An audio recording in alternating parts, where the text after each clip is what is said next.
birthday, and I've had a good day. Um, it's the little things, the little gifts I got today. I like them. Uh, oh damn, can you hear me? Oh no, let me see. Let me go back. um, let me see. Uh, let me see. Can y'all hear me now? There you go. Can y'all still hear it?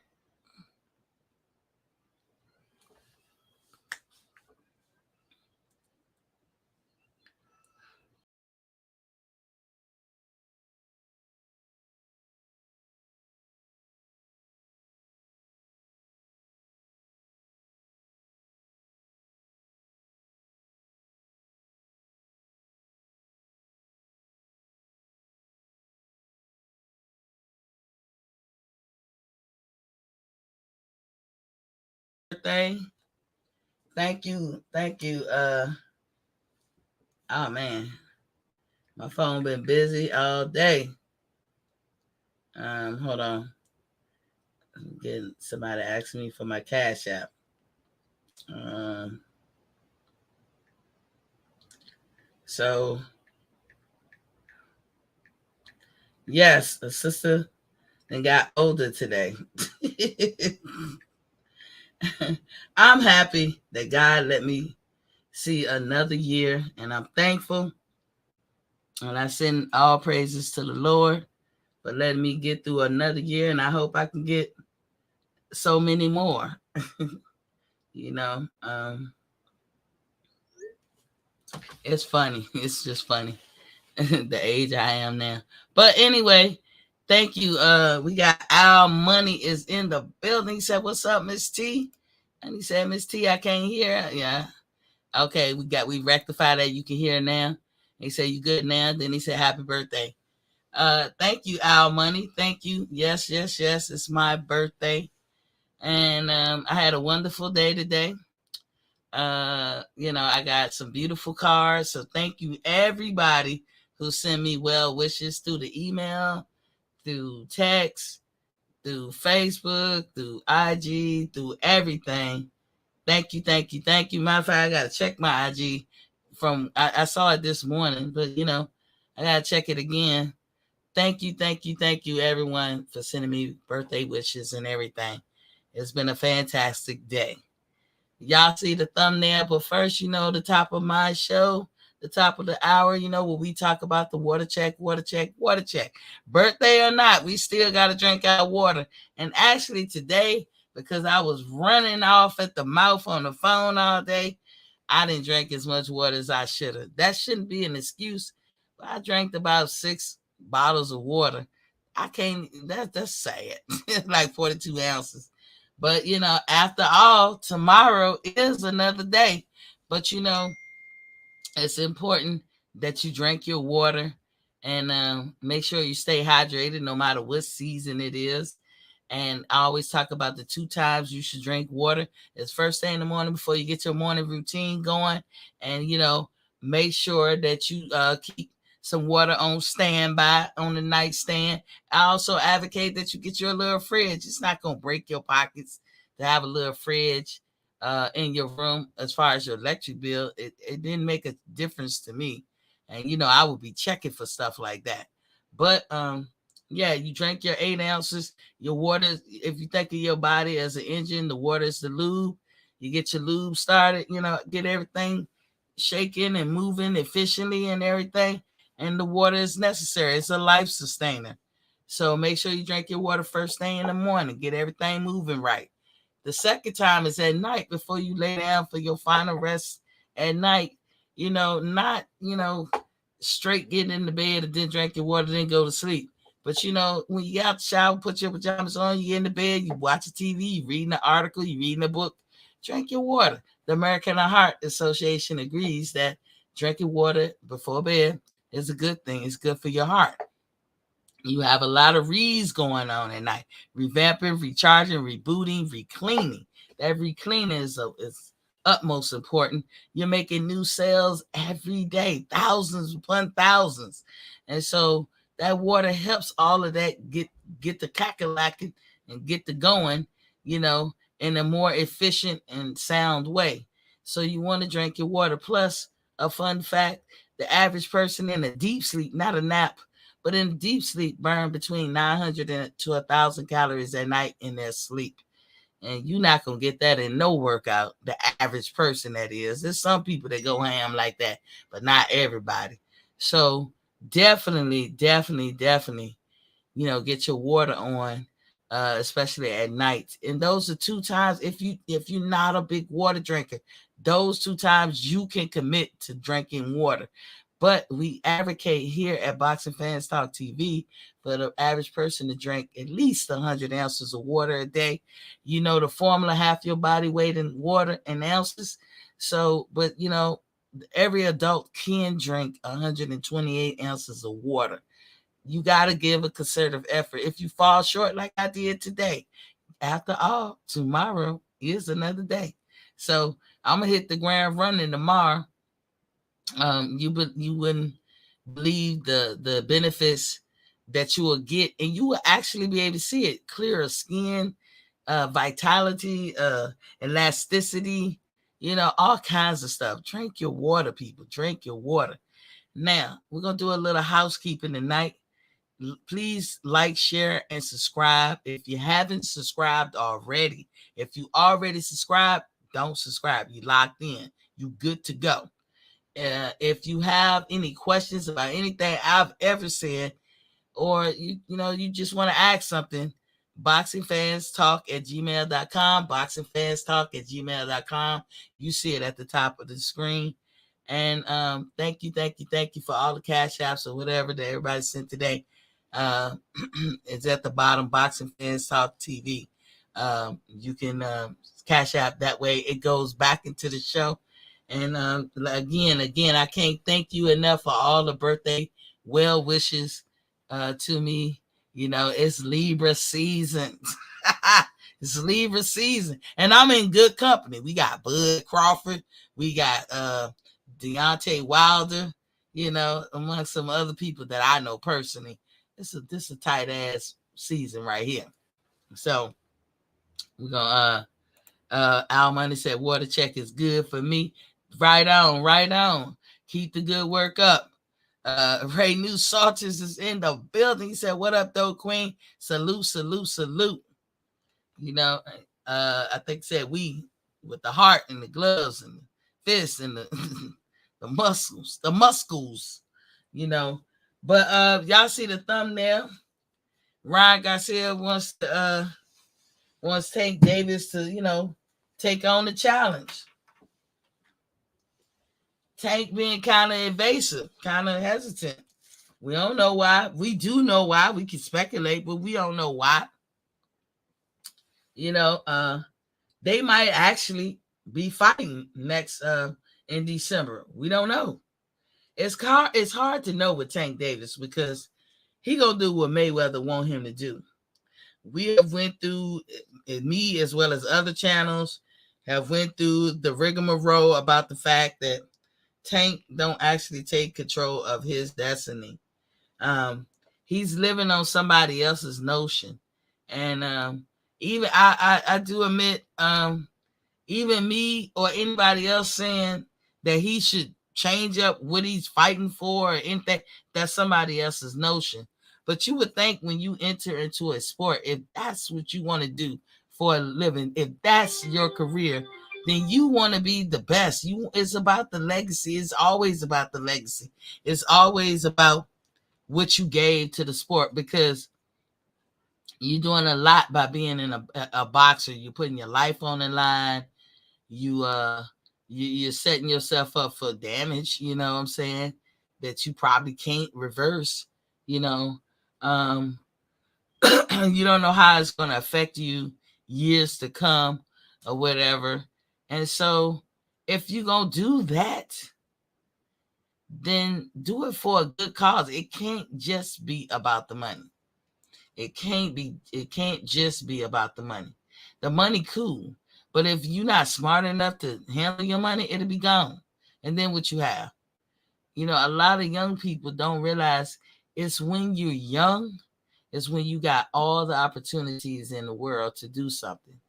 Is when you start getting older, other things, mitigating factors will step in and either derail you or elevate you. But you don't know where you're going to fall on the end of that spectrum. You don't know. So the best thing to do is while you're young and you got all this vigor and strength and energy for days, strike while the metal is hot. And so you want to leave something behind, because you know what, your beautiful daughters, I'm talking about Tank, they're going to come back, and same thing for Ryan, his beautiful daughters. They're going to come back and say, my daddy was such and such. My daddy was this. My daddy did that.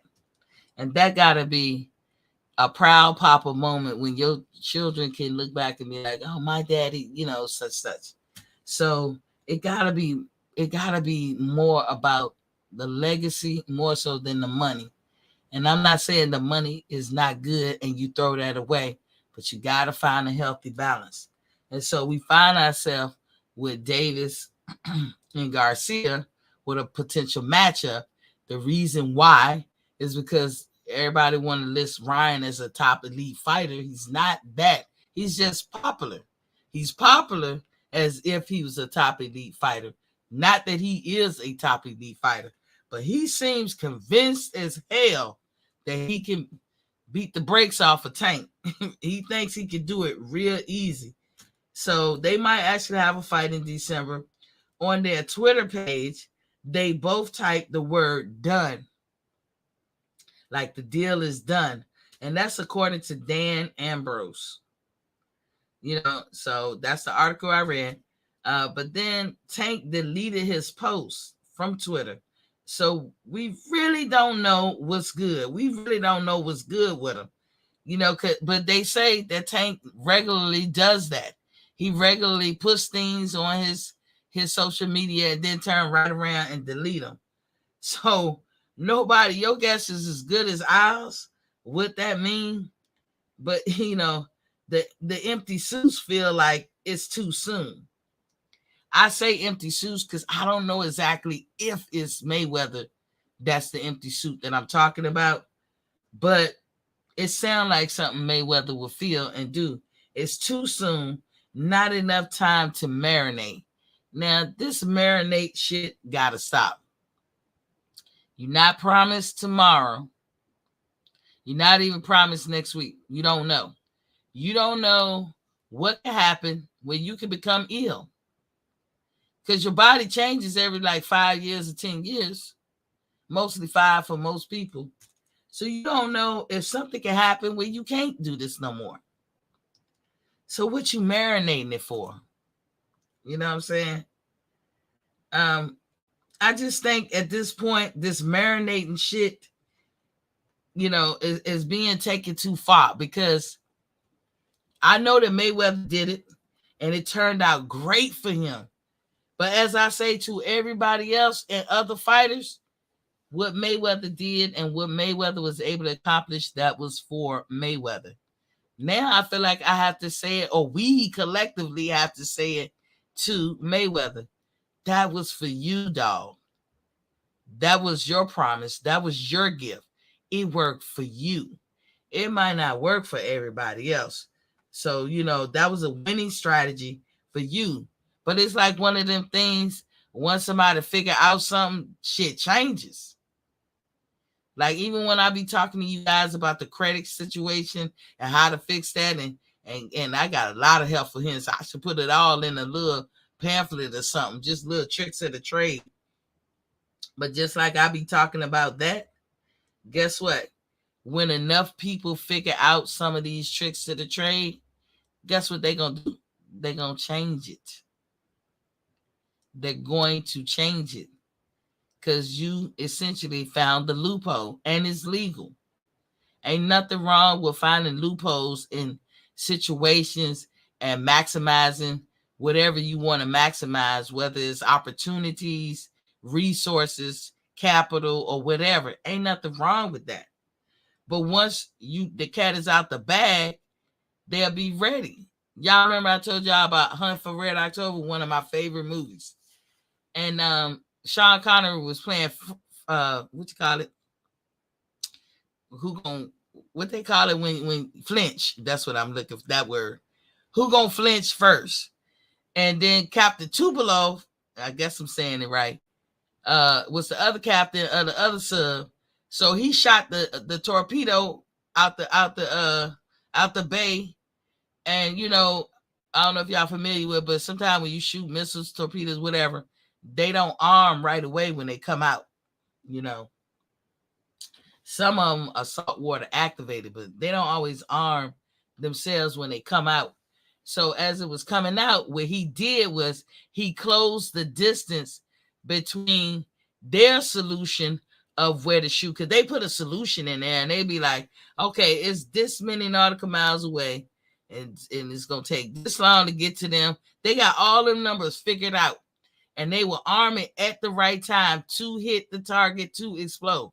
Well, when he closed the distance, that threw all that calculation off. So he got closer to it at a faster rate. The torpedo hit Sean Connery's sub, and it broke in pieces, because all it was metal hitting metal. It wasn't armed. And they was like, oh, that's tight. Everybody was impressed. And he said, don't celebrate so fast, so to speak. I'm paraphrasing. He said, because right now Captain Tubelow is configuring another solution to shoot at us. This time he gonna arm that shit soon as it come out the barrel. And that's exactly what he did. So that's what I'm saying. Like, you gotta strike while the metal is hot. You know what I'm saying? You can't wait all the time for stuff to marinate and all that stuff, because once somebody see that trick, they already know. You think they gonna really let Mayweather come behind and do that? Think about some of these rappers who making all this money unconventionally. It's now common, but you got rappers like even Floyd's grandbaby's father. He didn't bother himself with going to like a big label, like traditionally how they do it, and let them front the money and build them and build his persona and career and all this and all. He did all his shit probably on his own and put that shit out so it can get to the masses. That's what's good about YouTube and social media. You can reach the masses, and you don't have to necessarily do it the way somebody else wants you to do it. You can steadily be you. But he was successful at it. The first person I'm aware to do that was Soulja Boy. Before him, Master P. How many people did what Master P did, just like he did, and really had to come up like Master P did? I don't think as many, if there even is one. Then Soulja Boy, look how he did it, and look how successful he got. And look at all these other people who is making bank doing it the unconventional way. That's only going to last for so long. What did they do? They changed up how they deliver music. You barely can go. There's no big aisle in the stores like Target and Walmart to sell CDs no more. They do sell them, but it's not big business anymore. Look at what people do. Pandora. They don't even make cars, and it's not worth it to them to put a CD player in a car. Because what people gonna do? All the cars are smartphones now. Your car is a smartphone, with that Apple CarPlay and all this stuff. So they learn, they adapt. They will always figure out a way where they, meaning the powers that be the benefactors of business. They'll always find a way. They gonna always try when you find a loophole, in other words, they'll find a way to close that. And so this marinating stuff is outdated. It's outdated, and I'm surprised a lot of the boxing community don't stress that. They should stress that it's outdated. Because somebody or some people have benefited from trying it that way, and they lucky. And those same people had enough resources to really dig in and take it to another level. You know, people can be master manipulators of social media, and it's to their benefit. I'm not even mad about none of that stuff. But the way Tank Davis is going, I don't see that he's a master manipulator. I see that he has a fight and he gets paid. And if that's the string of income that he's only worrying about, I'm not saying this man don't got no private business or a side hustle, because I don't know. But it will appear that his stream of income is really from him getting in that ring. Okay. So if you gonna be an employee, okay, then you got to get something out the deal too. It can't just be money, because they're not paying him what they was paying Floyd, and they never will. Working under Floyd, he will never ever pay you what he got. Floyd shit was damn near limited towards the end of his career.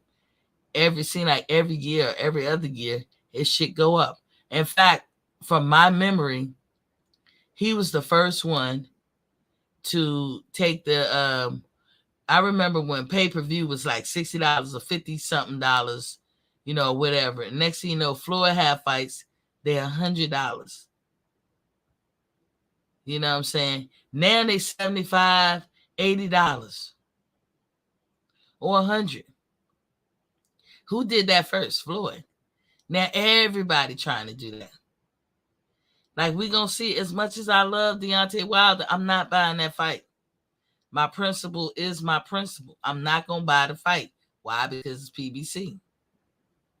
I cannot no longer, in good faith, give PBC any of my dollars. Any of my dollars. Now, Devin Haney is fighting this weekend at the same time when Deontay Wilder fight comes on. His card comes on. Their cards come on respectively at the same time. 9 o'clock Eastern Standard Time. Can I buy Devin Haney's fight? I could. Which one of the two I prefer to buy? Deontay Wilder's. But if I'm going to spend money, I'm going to spend it on Top Rank. I just am. I'm not boycotting Top Rank. And I don't even like Bob Arum like that. I don't hate him, but I don't like him because of how he do some of his fighters. But not enough to be like, fuck you, I ain't buying your fight, because Bob puts on some good cards, and his fighters do stay busy, and he paid them. That's what makes me watch him. Eddie Hearn the same way. Eddie Hearn has stepped in some boo-boo here lately with this Conor Benn situation, but I'm not boycotting them. Now, on DAZN, DAZN, I don't think Eddie Hearn owns DAZN, but he works with them. But DAZN, I think, made a not so wise decision, but it's theirs to make. They didn't grandfather the people who got on board with them from the beginning, and they should have. That was the good thing about DAZN. They would have their main event cards and stuff like that, and if you had the subscription, you didn't have to buy the fight. And that was so good. That was, to me, a winning, marketable strategy. He tucked tail and went back to the UK with it, but they didn't cancel the subscriptions of a lot of people here. I didn't cancel my subscription. I was one of the people that got DAZN right there in the beginning. And I'm going to tell you, DAZN put on some amazing undercards. That was, to me, that separated DAZN from everybody else. Imagine if you just put on some great fights from the main card all the way down. Imagine how many subscriptions you can sell. That's all you got to do, is put on some great fights. Now, I know that all of these promotional companies are in a pickle, because all the promotional companies seem like they hate the other one. I'm not working with a Golden Boy. I'm not gonna work with PBC. I'm not gonna work with the Zone. Each one of them got a reason why they can't do business with the other one, which is silly. It's enough. You're hurting the sport. You're making people be turned off. I think it was a great strategy to have subscriptions to the Zone, and because I saw most of their big ticket fights for the free because I had a subscription. Now they want to charge pay-per-view. That was just crazy. And even if you're gonna do that, why not grandfather the people that roll with you right from the beginning? To me, that was a way, if you wanted to transition into it, that was a good marketing ploy. Hey, we're gonna grandfather the people who started off with the Zone, or who've been with the Zone for 4 or 5 years. That's gonna cut out a lot of people. You know what I'm saying? But they didn't do that. That strategy of marinating is what all I'm trying to say is a losing strategy at this point. It's watered down. And it's a lot of things that's going to happen because of that strategy. You are losing fans. Al Money said Devin Haney and Clarissa Shears on ESPN. Oh, they giving Devin Haney for free? Right on. Okay. I'm feeling that. That made my decision even more easier. I'm gonna have to let some of y'all come in and do the show for the Deontay fight. Although I desperately want to see that fight because it's Deontay. Y'all know it's wild the country over here. However, Deontay, I gotta stand on my 10 toes with this one. I'm not buying no PBC fight. So this is a thing that can happen when you marinate. Like I said, you ain't promised tomorrow, next week, next month, whatever. You ain't promised good health. You can become ill or paralyzed. Look at Paul Williams. And I ain't talking bad or nothing about him, but I'm like, look at what happened to him. Riding a motorcycle. He's paralyzed for life. Boxing career cut short. We really don't know what he could have been. He don't know. Can't never find out now. Thank God he's still living. But what if you was always marinating his fights? You know what I'm saying? Then you got someone else can come through and dethrone that person. Ryan Garcia is going to get beat. The question is, who going to beat him? Can you be the person take to dethrone him? Do you want to be the person that shut everybody else mouth up about Ryan Garcia? Because he is like a pesky fly or something all up in the boxing community because I'm almost to the point don't see him as a real fighter. Not trying to pick, it's his moves. It's his moves he make. But could you be the one to dethrone him? Could Ryan, could you be the one to dethrone Tank? But Ryan is asking for the fight. But we know how Ryan asks for the fight, so I can't really put that much weight into it. I got to take it with a grain of salt. But he's still asking. And he really believes he can piece Tank up. The worst part about marinating is public loss of interest. And that can happen easy. We're starting to see that with Spence and Crawford. We're starting to see that the public is losing interest. Who would have thought that I would be so calm about this Spence and Bud fight not happening? I'm very calm about it. I have made my peace up with it. You know what I'm saying? I don't know if I ever see it, and I'm not going to bother myself and drive myself crazy because I don't see it. I don't know what they're doing. I don't know what's going to happen, what should happen. I know that it don't take that long. And you can't use excuses and then turn around and show that they are not applicable across the board. You can't say, we don't work with ESPN, and then turn around and work with them. You can't say, we don't have no money, but you offer Canelo, who is not signed to you, $100 million. You got money. And yes, it is your choice, BBC, to spend your money how you want to spend it. But never turn your back on something that the fans really want. These are true fans of boxing. We got to see the Spence and Bud fight. But y'all don't care. ES and PBC don't care. And this is how you're losing your fan base. And you making people, you are giving the legitimate reason to make people want to stream fights. Hopefully this shit go from my lips to their ears. You know what I'm saying? But that public loss of interest is big. Now Ryan been popping his collar and he wants the world to know. He pushed this, not Tank. He keep pushing it. You know, and he is confident he will beat Tank ass. He's very confident that that's going to happen. And he also, you know, take a stab at him. He said he need Tank to stand tall. And then he'd be like, wait, you can't. And with a laughing emojis and shit. Like, you know, Tank, be your own man, stand up, get this fight. Stop making me work for it. Come on, you scared? What? This is how Ryan is talking to him. It's supposed to be in December, but all I can say is we'll see.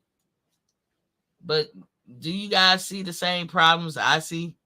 Do you think that we should dispense with the marinating shit?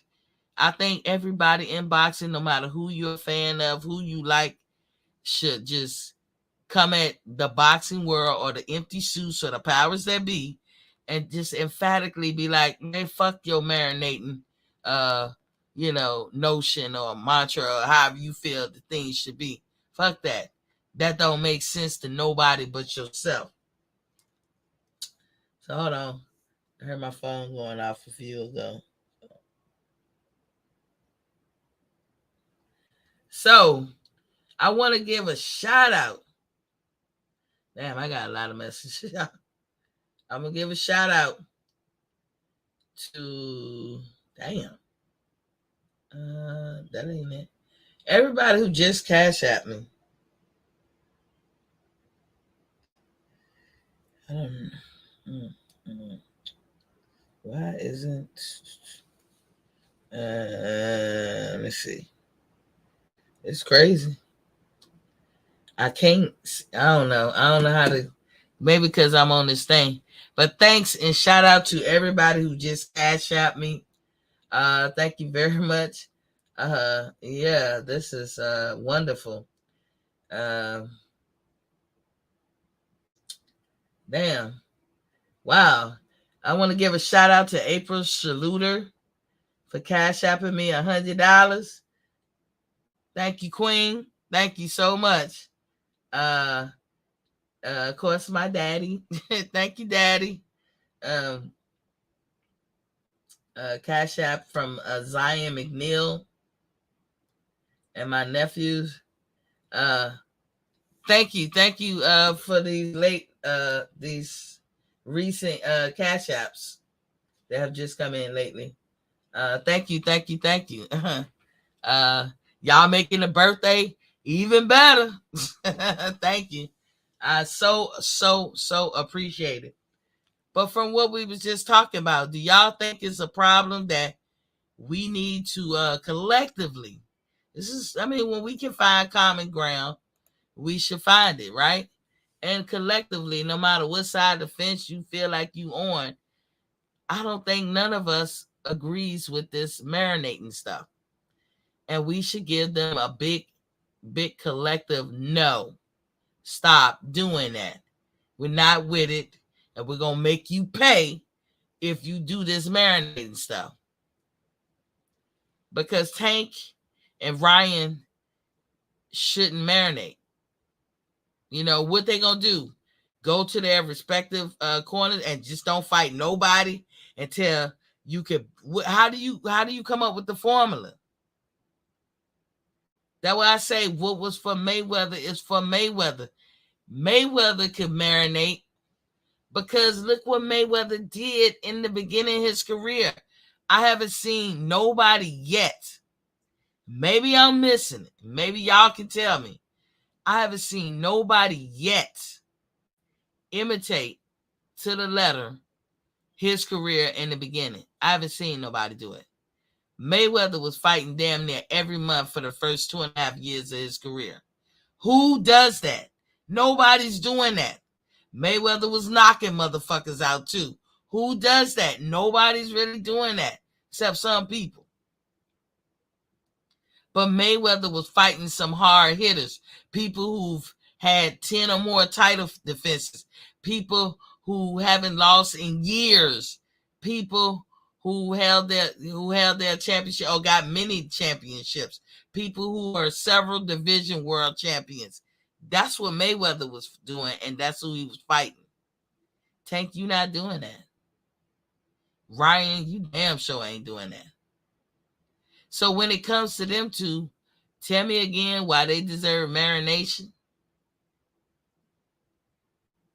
Why do they deserve marination? A lot of people talk about Pacquiao and Mayweather, how long it took them to fight. Pacquiao was calling Mayweather out when he wasn't even in his weight class. That's like somebody now that's like, y'all hear how Jermell Charlo talk? He not studying Bud. Why? He don't feel he in his weight class. But see, that's to me a little different because it's close enough. Bud could at any time activate his mandatory and go directly to Charlo and request a mandatory. Charlo can decline, and then he will have to be stripped of his belts. And then Bud will have to fight somebody else for that WBO strap. But Bud has an avenue there. But if Bud was calling out Charlo and he was at 135, what you think Charlo should do about that type of information? I would think that Charlo would be like, ignore him. Tell him, dude, I'm not thinking about you. That's like Charlo trying to talk about a fight that he want to do in heavyweight. Ain't nobody thinking about him. They barely think about you when you the next weight class up. Nobody's studying Devin Haney right now at 140 when we know he gonna go up. Nobody's tripping on that shit. Because they be like, we got some heavy hitters too. We'll see you when you get here. Ain't nobody really rolling the carpet out for Shakur Stevens, and he already decided he moving up to 135. So I'm saying, like, people not worried about, like your future endeavors. Pacquiao, in my example, was calling out Mayweather when Mayweather was a couple of weight classes above him. It sounded good. It looked nice. So to me, both of them, Pacquiao was daring to dream or just trying to make his name relevant. He was doing that whole shit too, where you mentioning somebody's name to try to elevate your name. And who better to do it than a Mayweather? What's up, Martin King? Boxing in the building. What's poppin', King? How you doing? What you got on it? Give me a second. Okay. But yeah, y'all, that's all I was saying.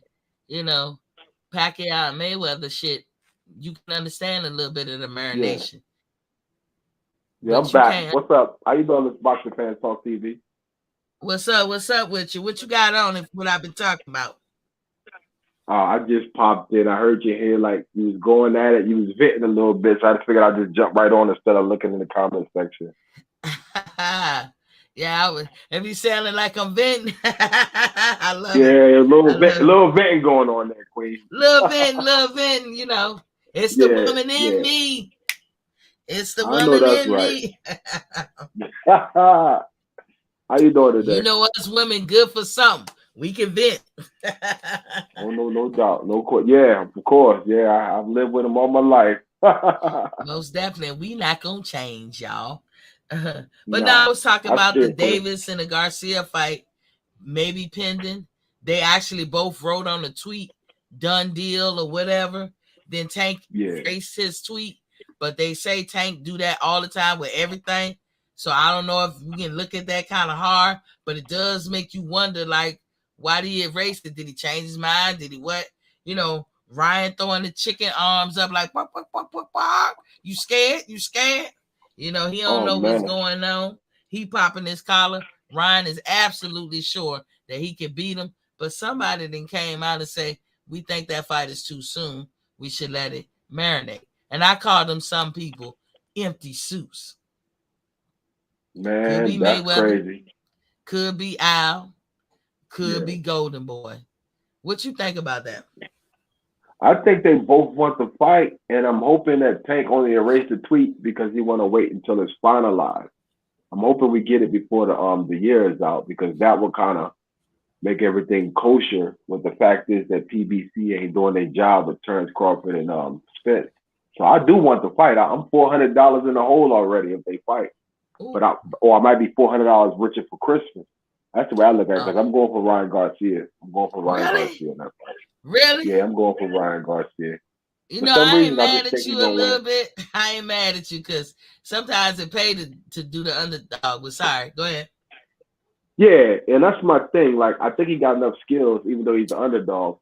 If he could just stay in front of Tank and not let Tank footwork get him frustrated and jab at him and piece him up a little bit and not get caught with anything, because if they go on the inside, I think Tank's gonna like fuck him up really.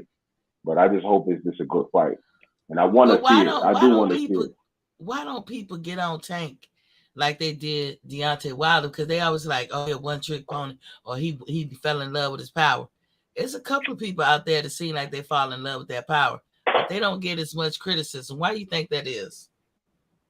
Well, because Tank is a good elusive boxer. He knows how to box when somebody's actually pressuring him, and he knows what to do. He knows how to, like the Barrios fight, for instance. Like, I thought Tank footwork was amazing in that fight. You see what I'm saying? Like, he just knows how to deal with pressure, bigger guys. You know what I mean? Good But footwork. he does love his power. He waits on that. He waits Yeah. for you to make that mistake. He is the quintessential definition of if you miss, I'm gonna make you pay. You know So, what? And but I thought that Gamboa was washed up when Tank and him fought, but that Gamboa wasn't washed up. That was a good fight up into the big punch. You know what I mean? that But we was a know good fight. Gamboa can box. Yeah, that was a good fight. That's when I But first started Tank, criticizing Tank right there in that fight. yeah, because if Tank is all that they say, he do have one of the highest knockout ratio and all that stuff. But I'm looking Yes, at the indeed. overall picture. You only young once. You know what I'm saying? And I really believe that his career should be more about than what he just make. Because the more he achieves things, he can't help but make more money. But it's like what I broke down, what I was ranting about is this marination notion that that's now in the boxing community as a whole. People think you should marinate fights. You should not. Not like that. That shit was for Mayweather. And I gave examples. Like Master P. Master P sold his stuff out his trunk. He did his business unconventional, and he did it for years, which you could say kind of was failure, but he was learning on the job until he popped, until he blew up. Has anybody come behind Master P and did his formula and to as a pathway to success? Has anybody else did that and was successful? Well, not in the underground because Master P was popping back then. Like he did it all from his trunk, like you said. Like it wasn't like no what you call that group, Little Wayne in them group. It wasn't none of that type of group. Yeah. It was more like he did that from the trunk, and it was heard everywhere because people resonated to that, like that raw style that he had. Oh my God, that was the raw style out back then from the trunk. Right. He hit the nail on the head. He was at the right place at the right time with the right music, and it worked for him. Somebody else could have did that, travel that pathway and probably wouldn't have been successful. Some people probably tried before him. He probably, like I said, he was on the job training. He had been doing that for years. And if you continuously work at something, eventually you'll learn. The problem is everybody could give you. You can go back and look at one of my first shows. I've been doing this about a year now. You can look at one of my first shows to see how rudimentary it was. And then look at it now.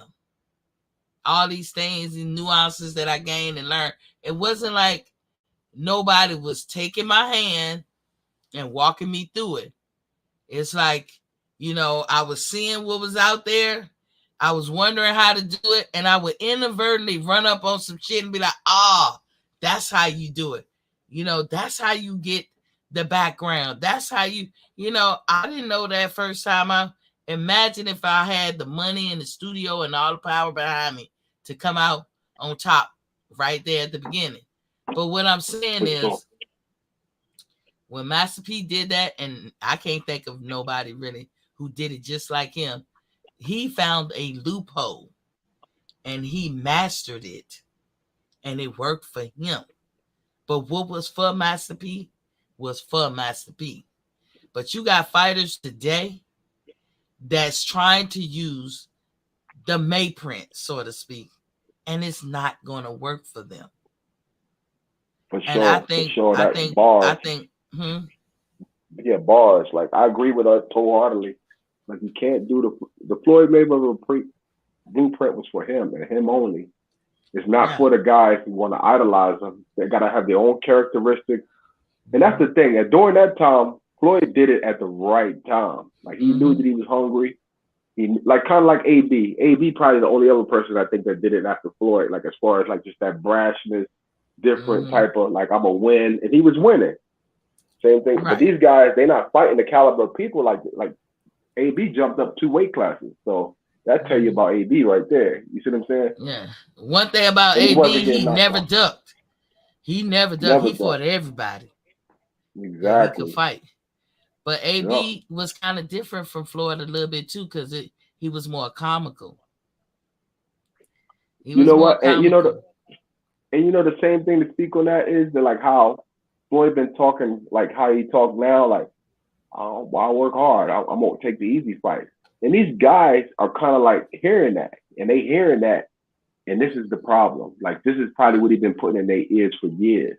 Yeah. Because of how he did it his way, but now he's like rubbing off on them in the wrong way because he's making himself relevant to their lives. They got to be their own person and go their own way, like Roy Jones or somebody. You see what I'm saying? Yeah. And Roy Jones did it his way. Kind of unconventional. Talk shit. I mean, you got to be charismatic, but you got to be yourself. To thy own self be true. That is a relevant cliche that been around for years, and it works. It's something to be said about that. Floyd did it his way, and he got it out the mud. But again, these fighters are not imitating Floyd to the fullest. I can see if I be like, damn, this nigga following his blueprint to the letter. But they not. If you look if y'all pull up Floyd Mayweather's box rack and look at the dates, just look at the dates. He was fighting every month, damn near, for 2.5 years. For sure. I remember. His first fight was against a guy who was like 27-3 or some shit. Like, Floyd was fighting everybody. Exactly. You know what? Everybody. I'm such a Floyd fan. I can tell y'all, Floyd's first professional fight was today in 1996. Oh, wow. October 11th, 1996 was his first professional fight. Yeah. So happy anniversary, Floyd. You know why I remember it? You know why I remember it? Because it's my birthday. And I was like, okay. Shit went pro on my birthday. Floyd went pro in 1996, October 11th, and he had a fight every month. Sometimes he had 2 or 3 fights a month. I'm telling y'all, look at the dates. One year he happy birthday. I didn't know it was your birthday today. Happy birthday. Yeah. It's a sister birthday today. Yeah, happy born day, Queen. Real talk. God bless you. God bless you, and many more years. I know. You know what? It's funny. And you know what? I'm gonna say something on that note. Your birthday falls on the same birthday as my home channel, UGC Flame channel. His birthday today. Yeah, there's a lot of coincidences going on today. I know. Hey, look, this Libra season. I'm in good company. Bud Crawford, Deontay Wilder, it's Libra season. Oh, Deontay Libra too? Mm-hmm. I didn't know That's that. why I be tripping on them, because I knew I liked them for some reason. I'm like, dang, they move like I move. I ain't on their level in no kind of way, financial or whatever, but their temperament is similar. I recognize it when I see it.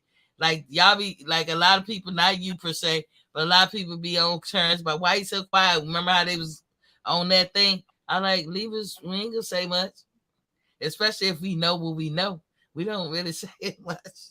But when we do, you can't shut us up. When we do what we do, you can't shut us up. That's the only, and that might be irritating to people. But we'll have our fun for a little bit. We mostly move in silence. We let you think. Okay. We let you think what you think about us, and it's all good. In other words, and I get this advice all the time. No matter what game somebody else play, you play your game. Period. I know that's You right. don't. Yeah, and you know what? And I never noticed you to be like that, but I've definitely noticed Marv to be like that. Yeah. Yeah. Yeah. No matter what game. But in my personal life, that's how I am. It don't matter what you're doing. I do what I do. It may work, it may not. But if my heart is in the right place, that's all it's needed. Bars. So no matter what game a person play, and I always come out with the W in the end. It might not be when I want it. What I had to learn in life is patience. So I don't know if that's what they go through the same thing. But in the beginning, oh my God, I was bad at patience. And I was a sore Yeah. loser. So I had to grow up a lot. Is the lever like the balance beam? Yeah, with the scales. Yeah, the scale. Yeah, that's what I meant to Yep. say. Yeah, With okay, the got scales. I even you. flip out if like I don't even know you. But if I'm around you or know about you or something, and somebody doing you dirty or wrong or unfair, dude, I will flip out.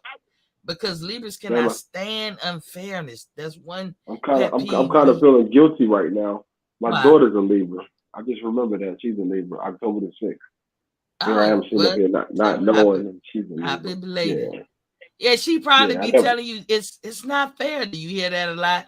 It's not Ooh, fair. tonight she was telling me that. Today, an hour ago. She was just telling me that. You know what?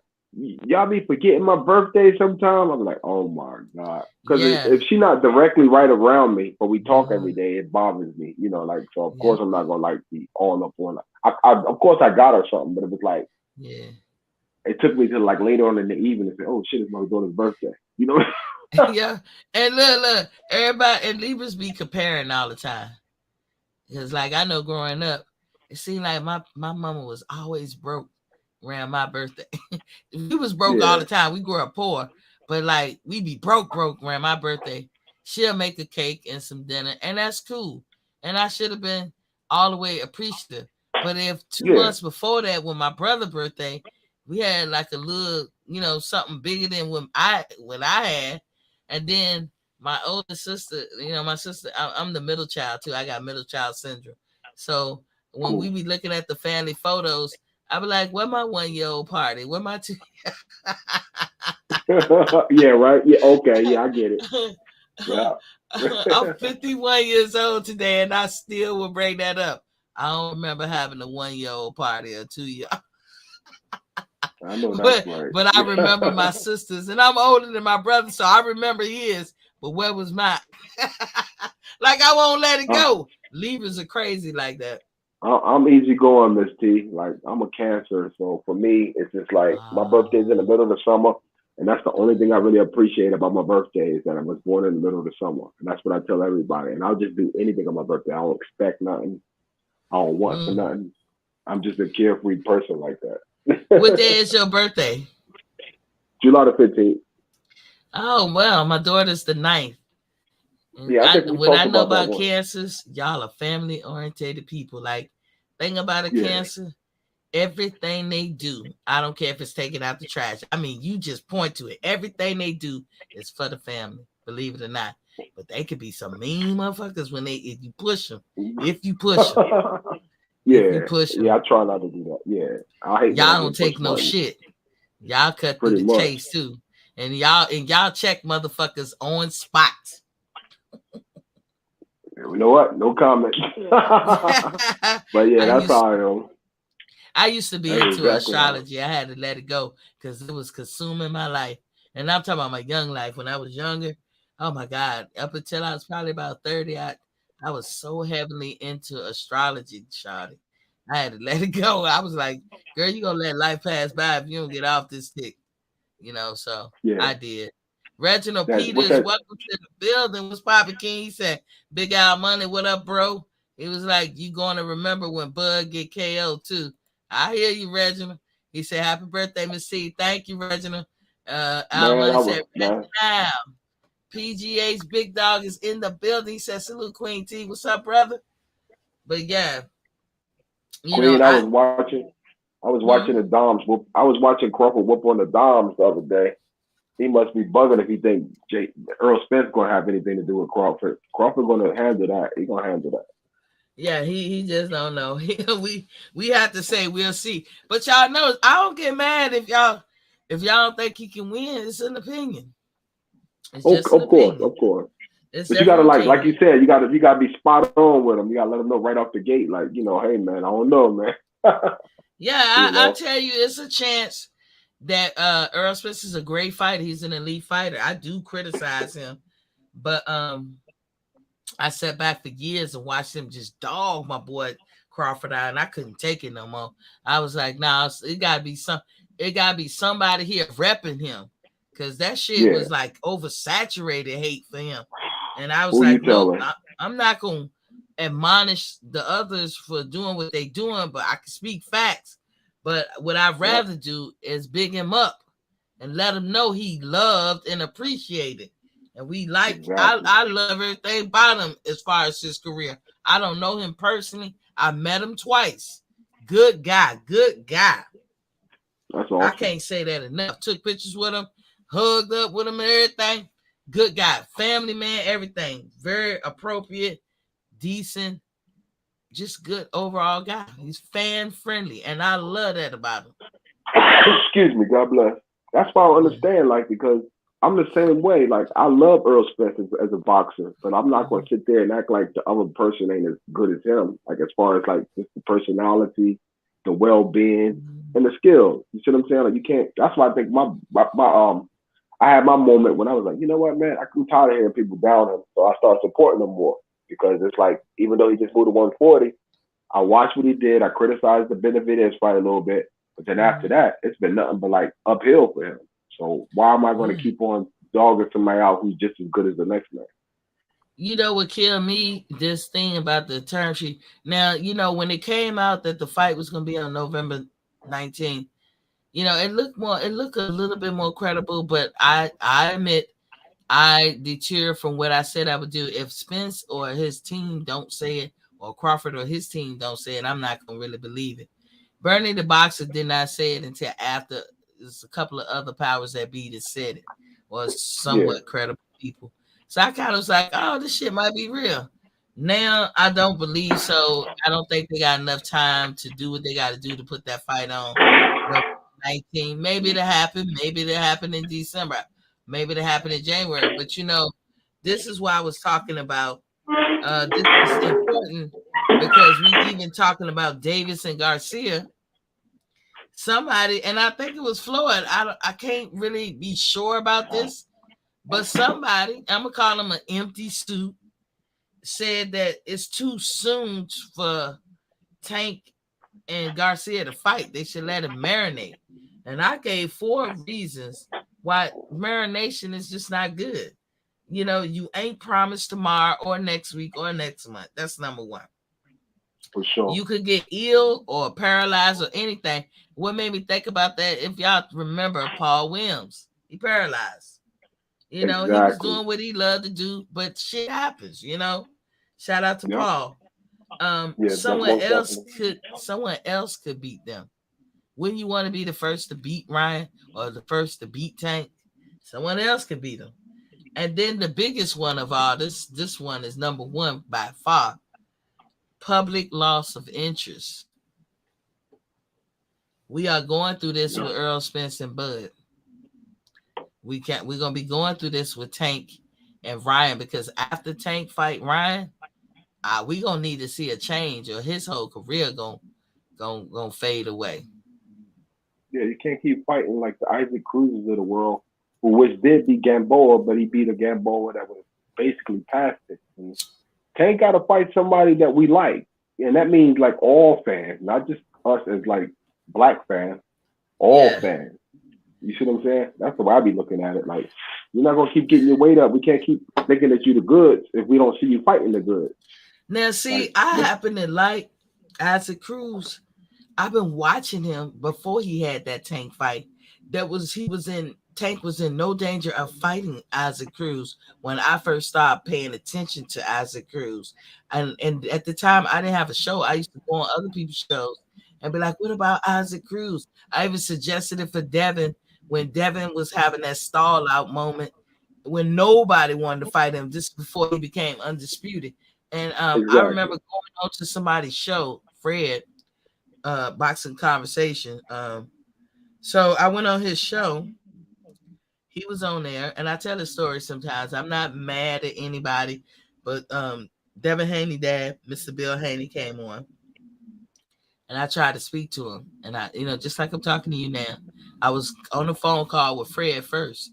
Bill Haney came into the show, so if you came into the show, you already was watching the show. He was talking to somebody, and I was like, hello, hello, happy to talk to somebody, in boxing. That's how I Yeah, felt. And yeah. he ignored me. I waited for a couple of minutes. I said maybe he didn't hear me. So I said hello again, try to interject, myself in the conversation. He ignored me again. By the third time, I said, okay, let me try one more again.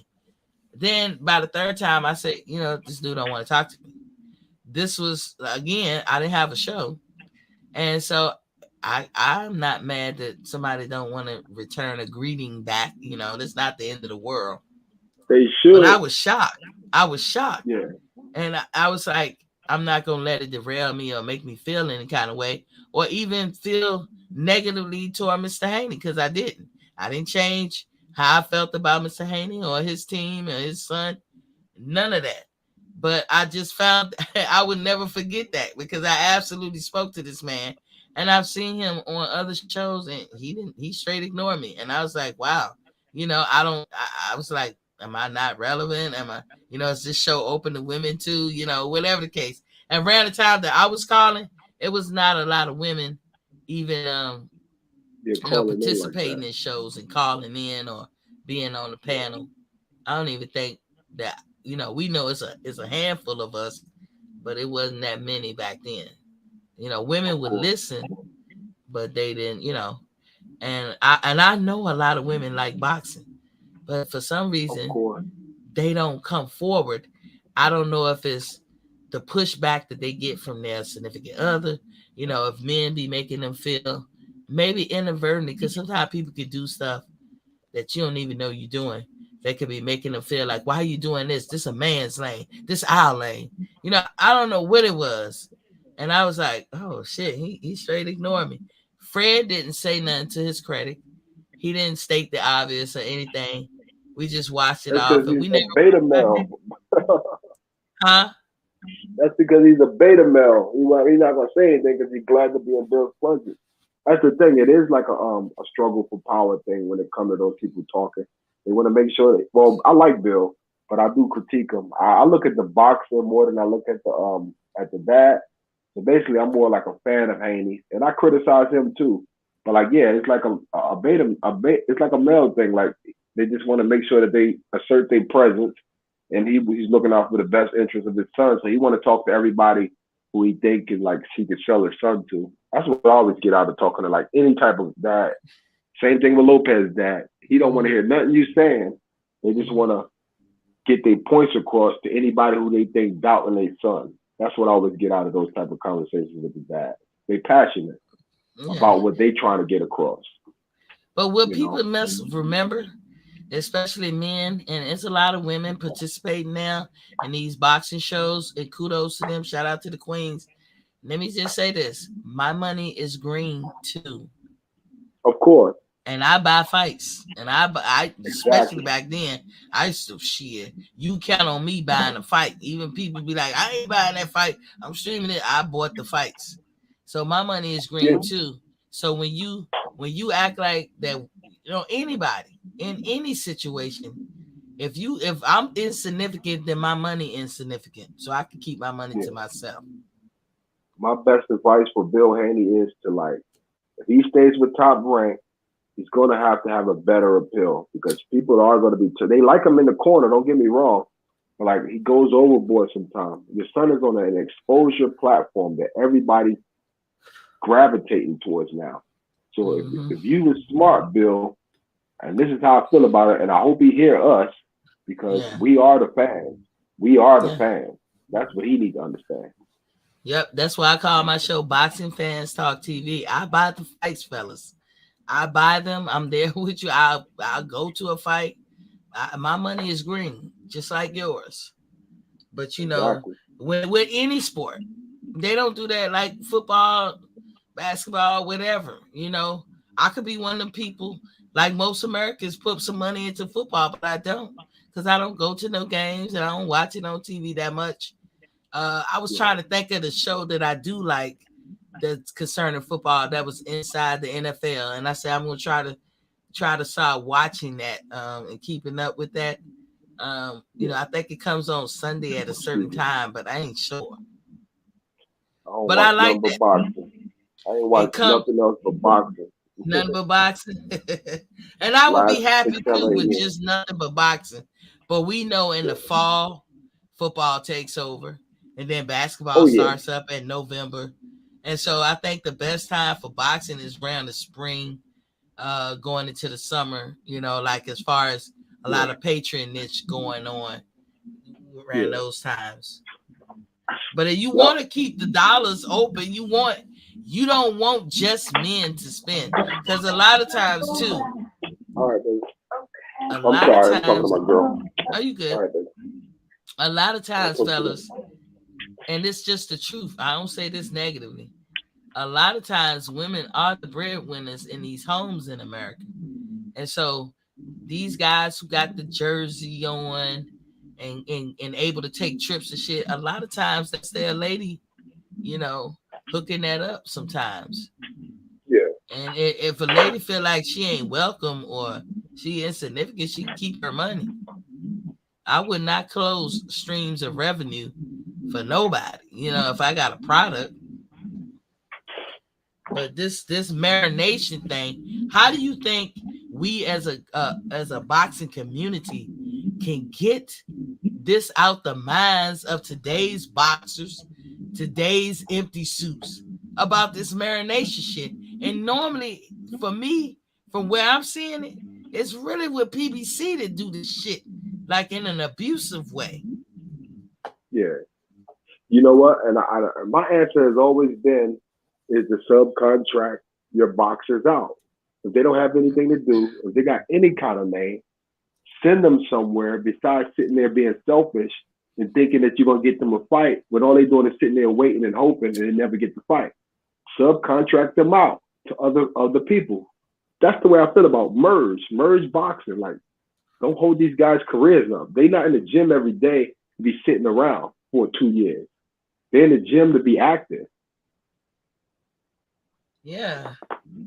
So that yeah, do that or find a way to keep them active. Even if you paying them less, you don't have to put them on big cars or whatever, but keep them active. You can have boxing go on every day of the week. It might not Yeah. make the networks, the big networks, but you can still, have them stay busy and stay relevant You so that when they you know are what? ready to be elevated, it's a good transition. You know what? You know what though? The only problem I have with that is that like it's only like 400,000 real boxing fans or 500,000 real boxing fans in America. So you can like try to put them on smaller cards, but who's gonna attend those cards? Nobody. You see what I'm saying? So you gotta like get the exposure out by like negotiating with other promoters. Like, you know who's real good at that? Eddie Hearns to me. He will work with you. He got a lot of prospects over there, like, or even not Golden Boy so much, but Golden Boy don't even seem like they out of touch a little bit. They just signed that kid Floyd. Yeah, top ranked. Yeah, they got the best. They got the best guys. I think they got the best ranked guys. I feel. He keeps his fighters busy, but I would tell you this: local boxing matches do sell. It sells for the local groups. Like they might not have their boxing match in a big stadium or arena or something like that, but I from what I see, like when they come to where I'm at, and I'm not in a big huge city, they sell out. Yeah. They do good. It's something to do. You know what I'm saying? It's something to do. Who don't like fighting? Why you think World Star got to be as big as they are? Half of their popularity come from them showing people fighting out there in the street. And I ain't talking about professional fighting. Look what Kimbo Slice did. Rest in peace. I think he's passed away, right? Yeah, he passed away like 3 years ago, I think. 4 years ago. But look what he was doing. Oh, yeah. He got famous from that. Yeah, he got famous from that because of the way he did it. People like excitement, you know. Girls and guys watched it. He had many followers. So he was. He lost some of those fights too, and he still was popular, you know. And he had a stream of revenue. And back in the day when I first started being into boxing, when I was younger, if you put on a good fight, people still will watch. It's the excitement of it all. This is one of the things that is innate in animals, period. Like humans love to fight. They always do. If you look at history, always fighting. Wars all the time. That is innate in humans. If you just look at animals, think about baby lions, baby dogs, cats. What's one of the first things that baby animals do? They wrestle. They fight. They fight at each other. Exactly. WWE, the wrestling. And that's fake as all get out. I used to be such a fan until I realized the shit was fake. And I was like, oh man, I can't watch this shit no more. Because I want to see some real shit. They were supplying the public what they needed though. They needed that drama. They needed that excitement of like, I'm invincible. You see what I'm saying? Like that type of attitude. That's what I like the wrestling. The Rock was my best wrestler ever, yo. And he showed it in the ring. Yeah, The Rock, man, that dude was comical. But he was, and Ivan Putski. I don't know if you remember Ivan Putski. Every time you hit him, the Polish power. He used to every time you hit him, he just get bigger and bigger, and then he get up off the ground, and then he just beat the hell out of you. Little short guy too. I'm gonna tell you when I used to watch wrestling. This is back in the day when Ric Flair, the Nature Boy, Ricky Steamboat, Jay Youngblood, Jimmy Snicker, the Iron Sheik.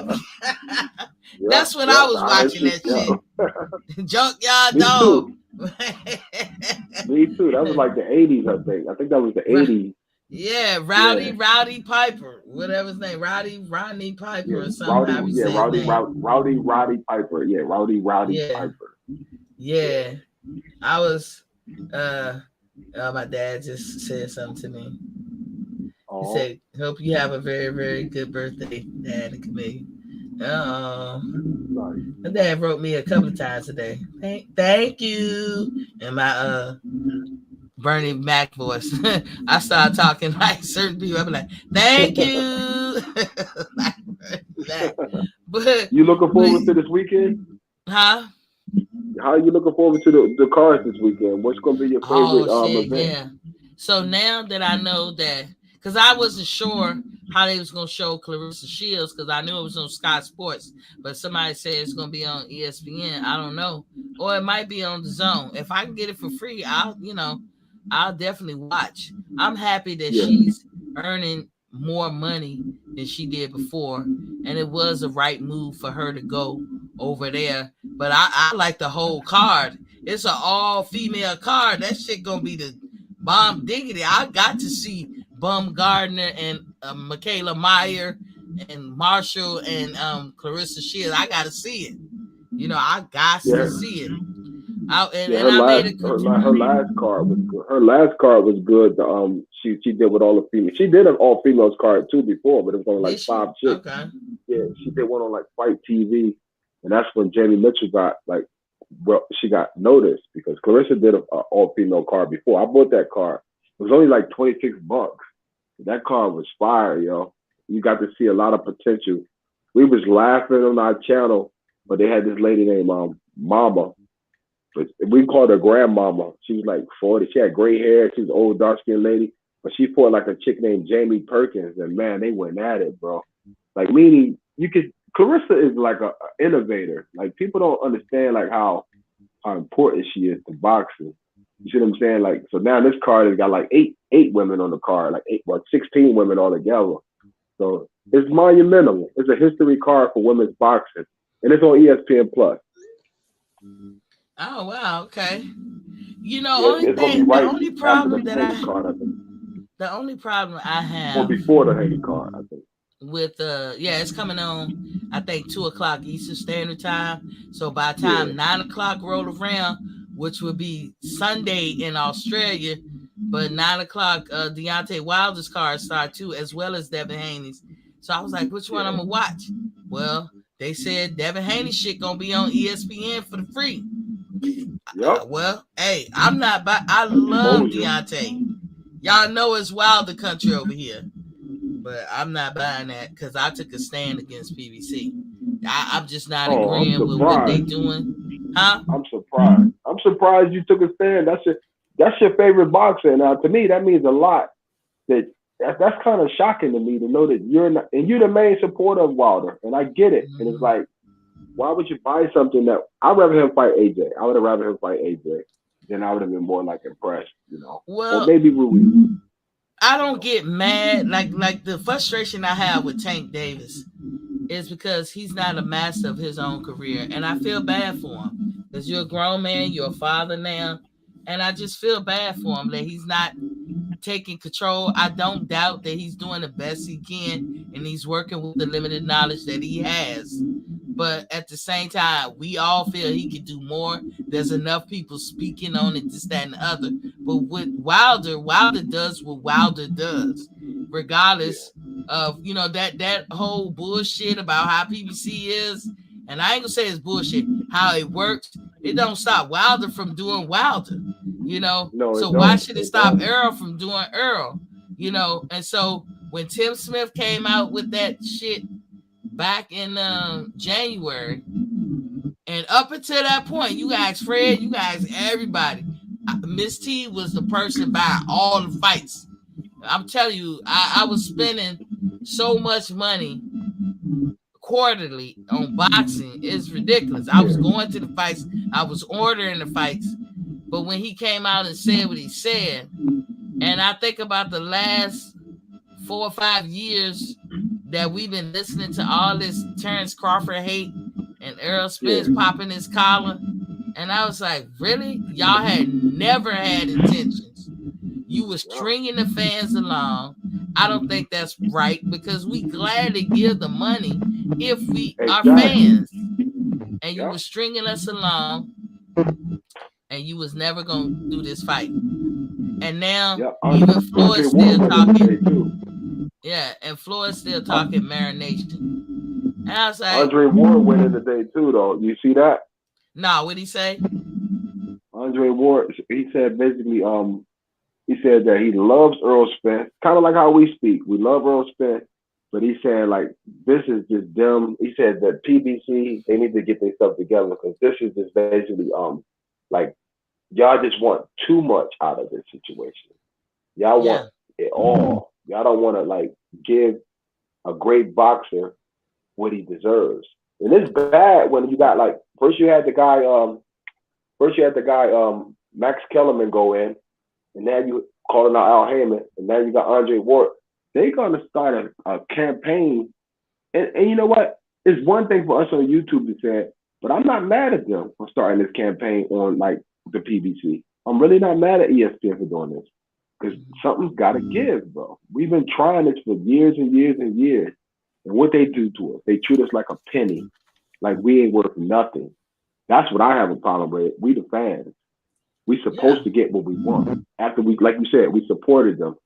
biggest avid of Deontay Wilder fan. I buy all of his fights, and he's in a whole different atmosphere when it comes to that whole situation over at PBC.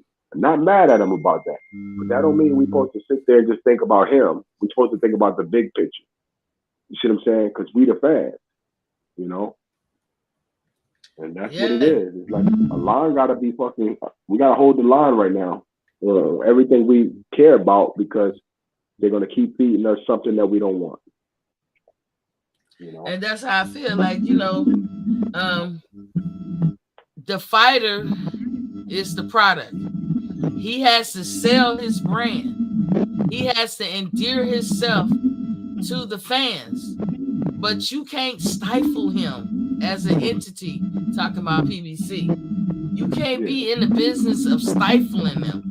I'm even upset that they don't pay, I feel, Earl Spence a fair wage, regardless of him fighting Terrence Crawford. I don't care who he fighting. Pay this man what he worth. That shit bothers me. But I'm sure people hear me talk about, because it's Terrence Crawford country over here too. And I'm sure people hear me talk and be like, man, you be so hard on Earl Spence. I'm making Earl eat his words. You know, that's what I be saying to myself. But that has no bearing on the case. The man is an elite fighter, and you should pay him as such. And when you don't, it's kind of like a slap in the face. I feel the slap, and you ain't even slapping me. You know, there's no reason why he should ever get no 1.5 million. Are you crazy? They talk about the back end money. The back end money is their selling point. But what people don't realize is that by the time you get the back end money, after they pay all of the shareholders and everybody else they paying, who the fuck knows how much the back end money is? It might be only good for 6 months of like compensation. Who knows? I don't know, because I don't look at people's numbers. But look at Adrian Broner. All of those great fights he had. He's broke though. You see what I'm saying? Like, I don't know if he's totally broke, but he's broke. Here's the thing with back end money. Again, I posed the challenge and nobody has paid.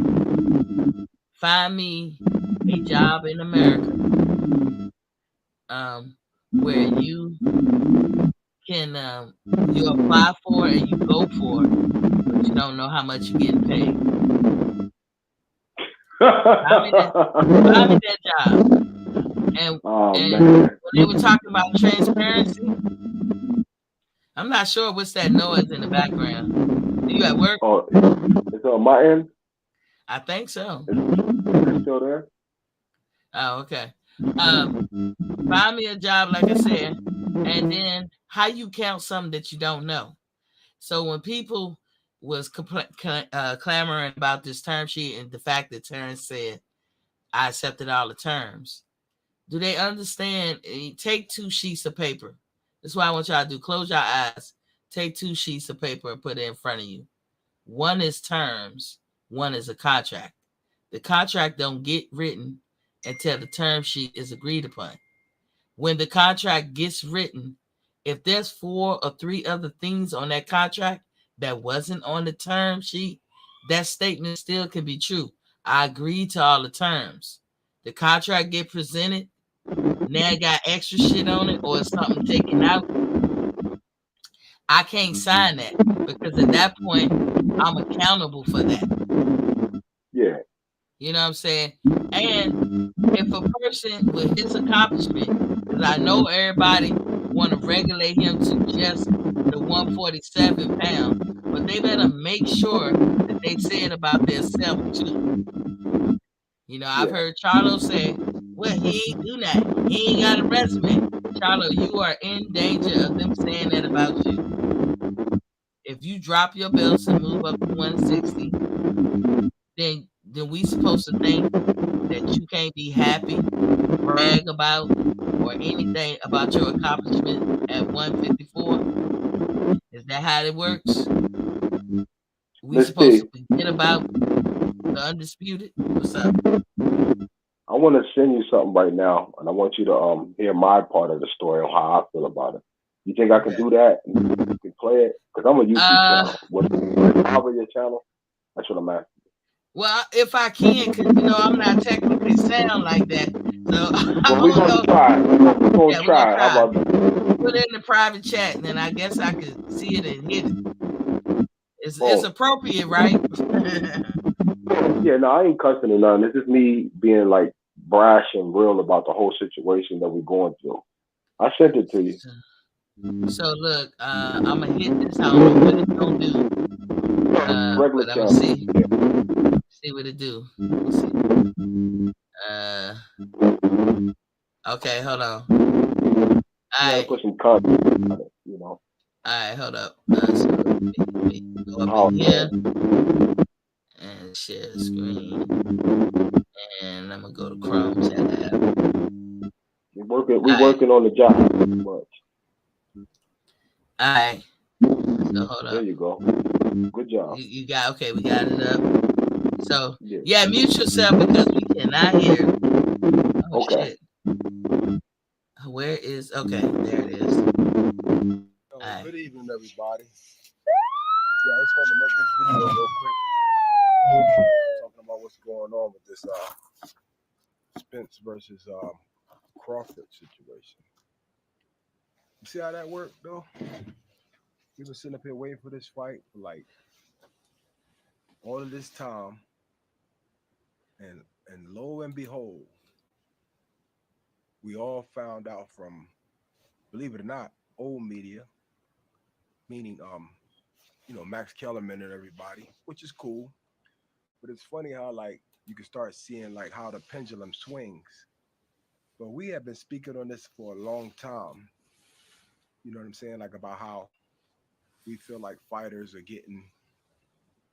they're not getting their correct due for what their worth is. Terrence Crawford's a great fighter. Look at all those accolades, you know. And I kind of don't really blame anybody, but like, you know, the immediate boxing community that I know of, and that's the brothers. You see what I'm saying? The brothers and some sisters, but not a lot of sisters, because they really cool with both fighters. But like you see how this works though, like you have this fight that everybody wanted, but our own people will put each other down, that discrediting Terrence Crawford for everything that he's accomplished. But then here you have PBC, a pro-black network, allegedly. They're like stalling this fight, and they're not showing no transparency. They have never shown transparency. All you hear is a man say, "I want to thank Al Heyman" all the time. Is it in the contract to say that? Or you're not allowed to merge with other networks? I've been saying this for ages, yo. If you don't stand for something, you'll fall for anything. True Media, UGC Flame. I said that. Everybody can come out here and make a video every day, like they breaking news. And that's cool. Just like Max Kellerman breaking the real news. Because our own people, mind you, again, did not credit Crawford for who he was. I've been calling Crawford to from when I used to hang on LDBC channels. I used to watch how they discredited Crawford. I'm thinking to myself, like, we're just fans, yo. Why are you being biased towards another black man who has more proven accolades than the guy from Texas, Earl Spence? You see what I'm saying? Like, people got to learn to understand what unity really truly means. It doesn't mean bashing the fighter every day. It means everybody being on one accord to say, hey, we all want to fight. Not that ego trip shit, not that super chat shit, just because people in the chat love Earl Spence. Love him. But guess what? He hasn't fought anybody like a Terrence Crawford. But that's the thing. We got to deal with this. We've been dealing with it forever. And I like to say shout out to the Mac Mob, the Wolf Pack, New Media Today, USA Boxing, and a lot of unbiased boxing channels. A lot of y'all. There's a lot of y'all. But those are the major ones right now in the communities that I deal with.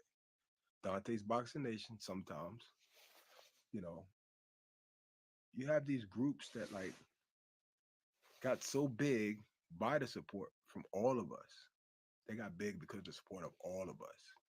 And what they do, they turn straight bias, start calling this man out of his name, start saying that they don't like white people. You see what I'm saying? But look what PBC's doing. They're like keeping a super fight from happening. But they gave the bag to Canelo. Like we weren't important. People really think that we're just a penny, but we're actually the consumers who buy the fights. But then you have these divided people who don't encourage us all buying Crawford's fights.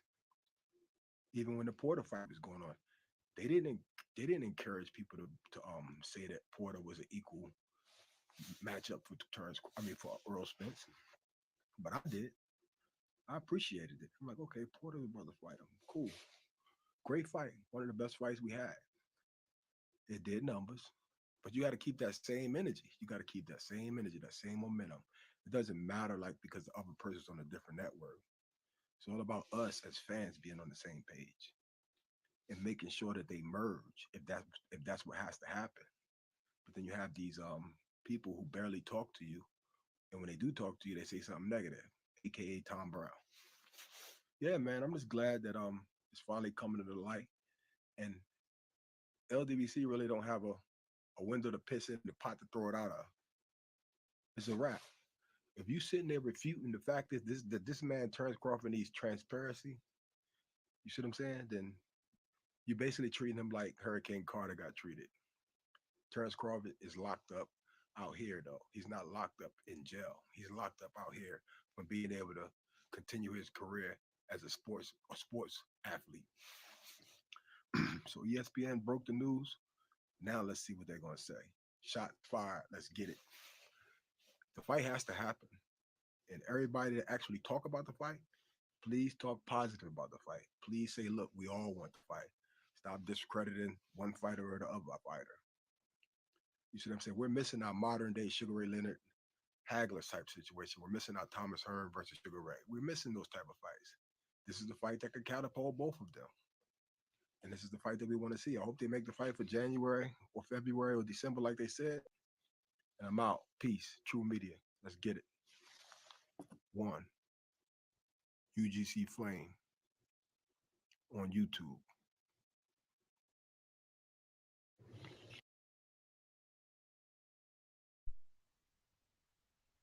Yeah, it's it's deep with me, sis. It's deep with me, Queen. Real talk. Like I've been supporting this shit for like since day one. So I'm not gonna talk negative about Spence, but we had to vent somewhat last year a little bit. Everybody had to vent.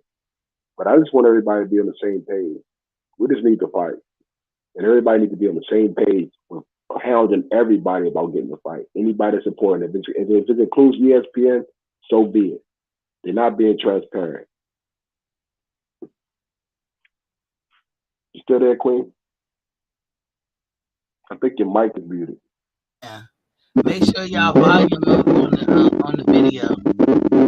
It might be me. I hear you. See, so okay, hold on. See. I don't know what. As soon as I unmuted, myself, that's that hearing the noise. But I would say next time you do a video, make sure your volume is low. We could barely hear that. You don't hear that distortion? Oh, for real? Let me see. Let me go out and come back in. I'm gonna go out and come back in. Okay. Yeah. Well, he said some relevant words there. We do need to take a positive approach, and we need to, I guess, get the positive energy around it, to see if we can, because hopefully something come out of it if everybody's on the same page, think positive. However, people need to reconcile with themselves, whoever was really, really looking forward to this fight. We can be appreciative of the fights that we do have, but we got to call a spade a spade. And how you do it, you can do a silent protest, and you protest with your money. If people ain't giving you the products that you want to see, stop spending money with them. They have already shown how they feel about you and how they gonna move forward and with your interests at heart. If we are the ones that's making them rich, that is us, not nobody else.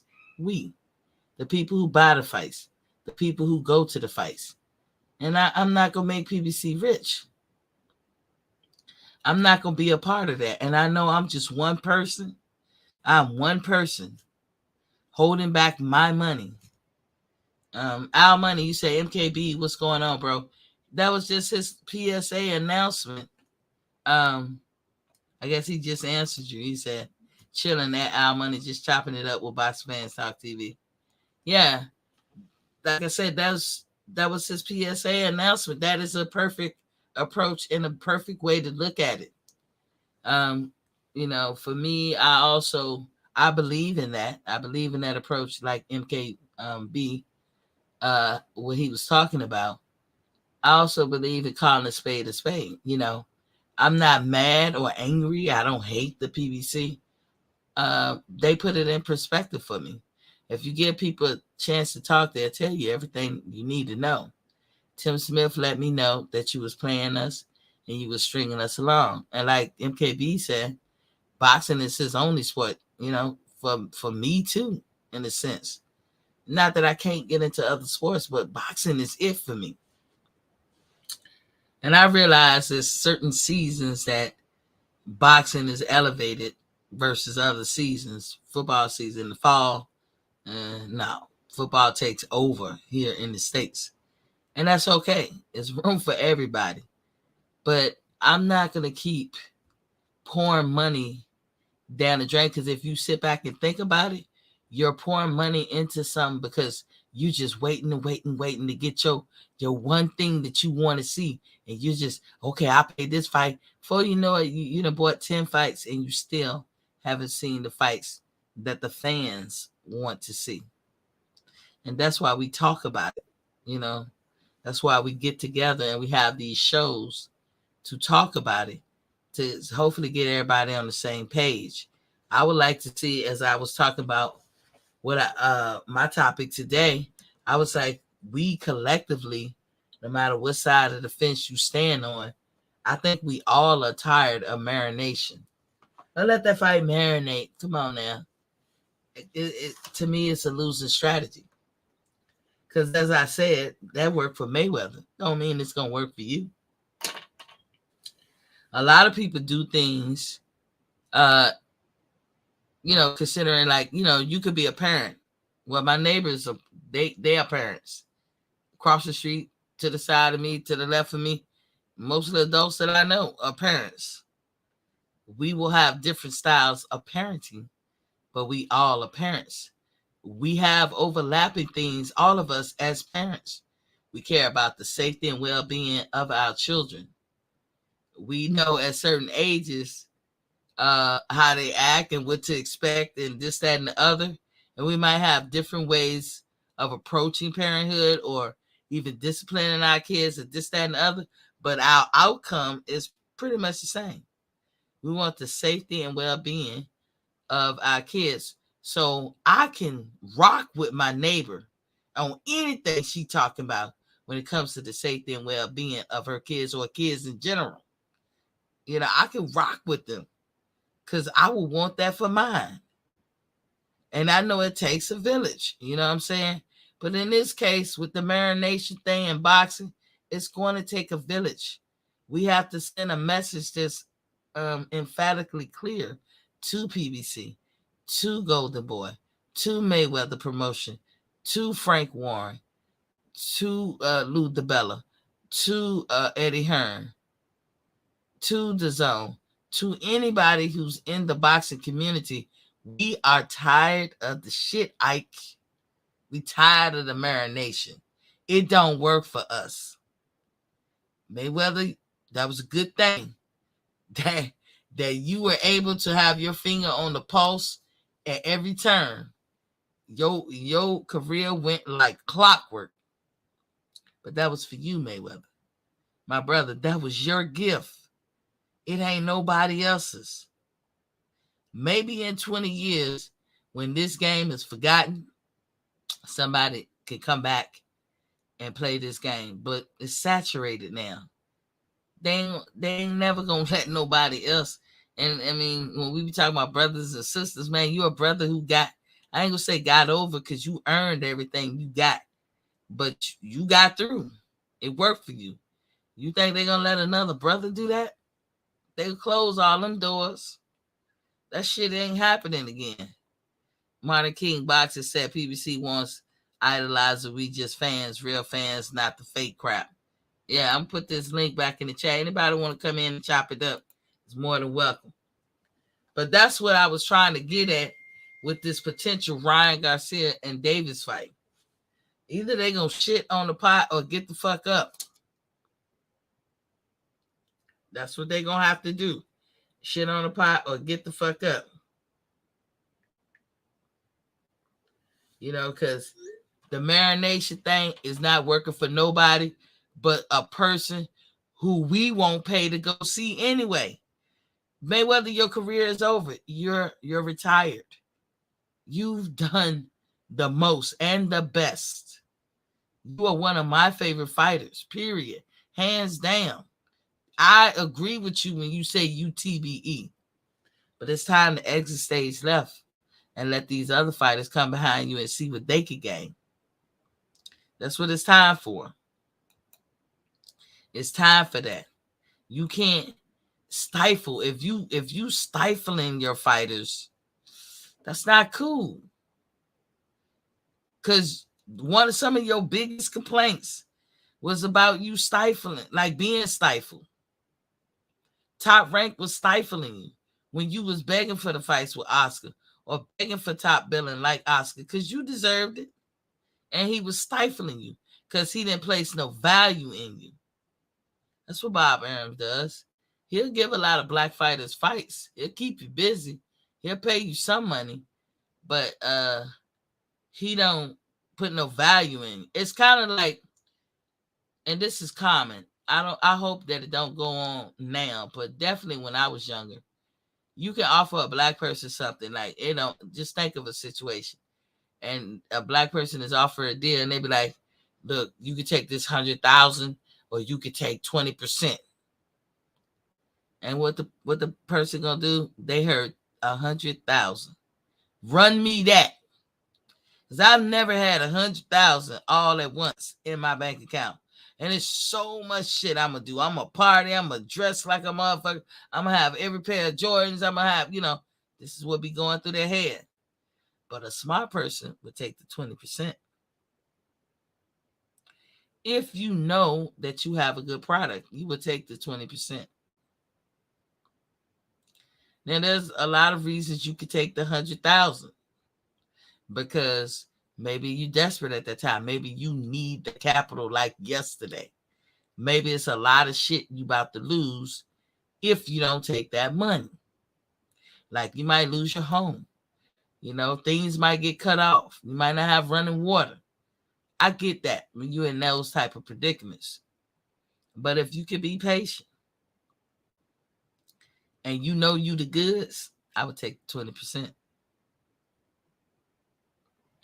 Because you have to ask yourself, if you that good and you bet on yourself, 20% of some ungodly amount of money is a lot of money. It could be way more than 100,000. But a lot of people, they jump on, not just blacks, but they'll jump on the actual money because that's all they know. They know cash in their hand buys some shit. And they disregard the real nugget in the business deal. And that, to me, that's what PBC relies on.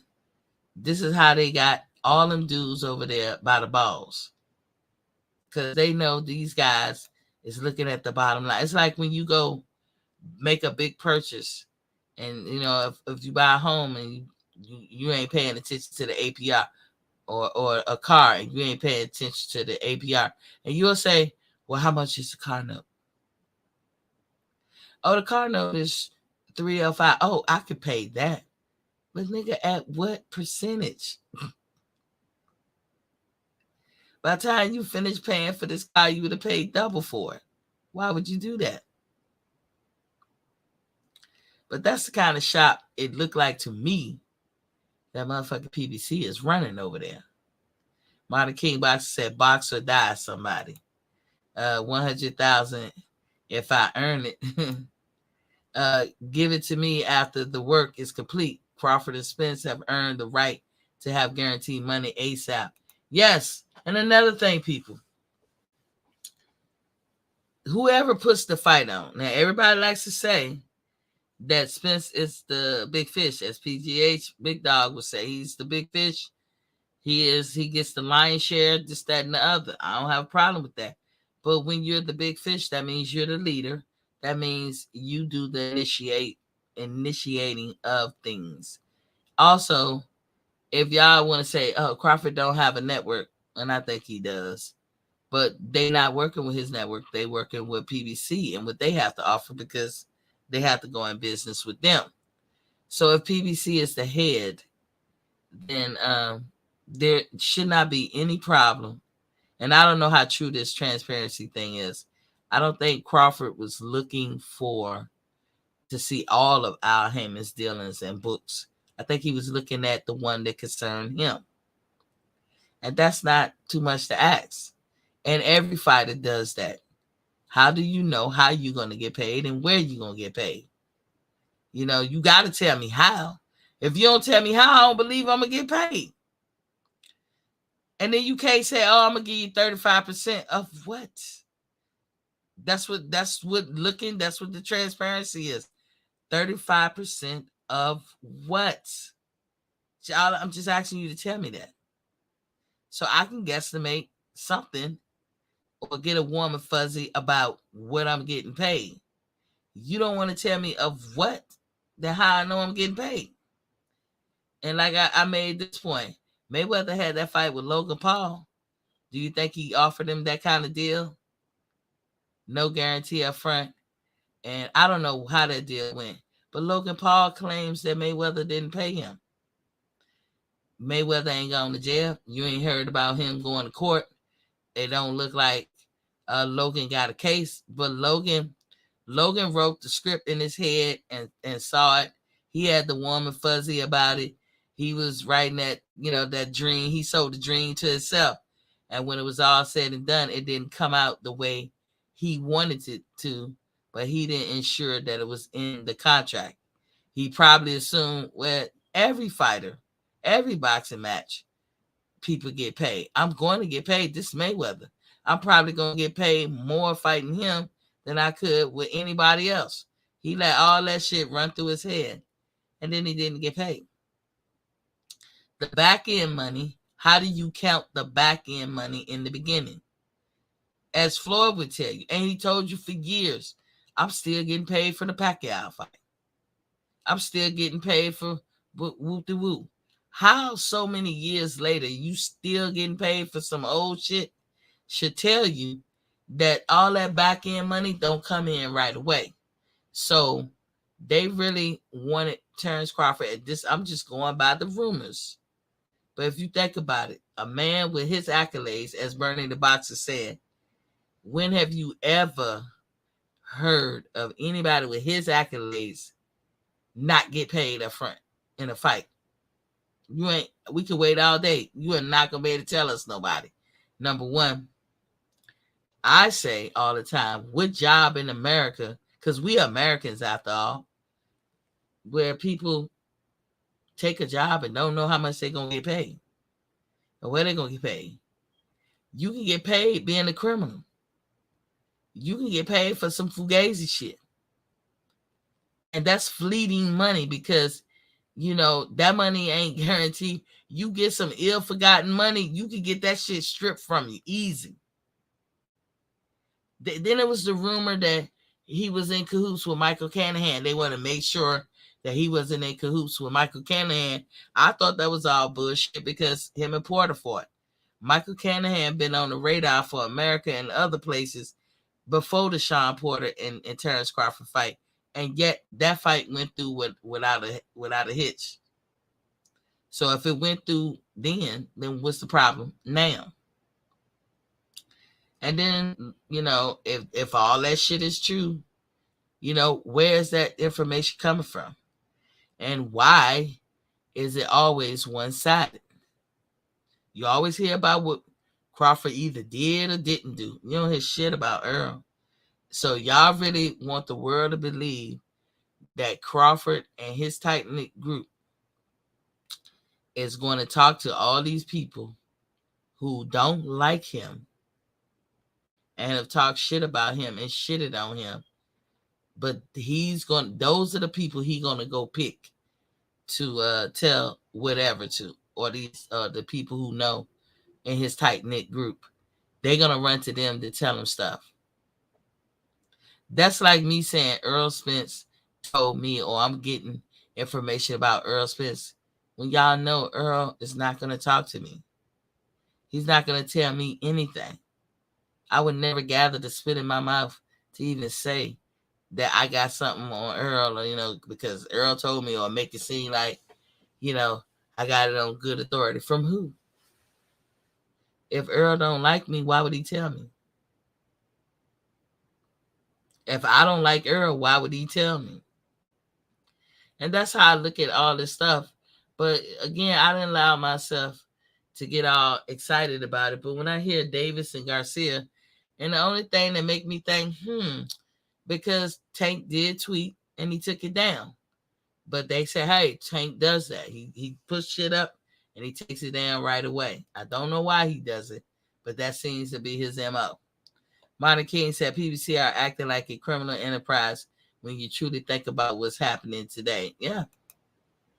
Well, they're definitely not in the in the favor of their fighters. They're not doing right by their fighters. If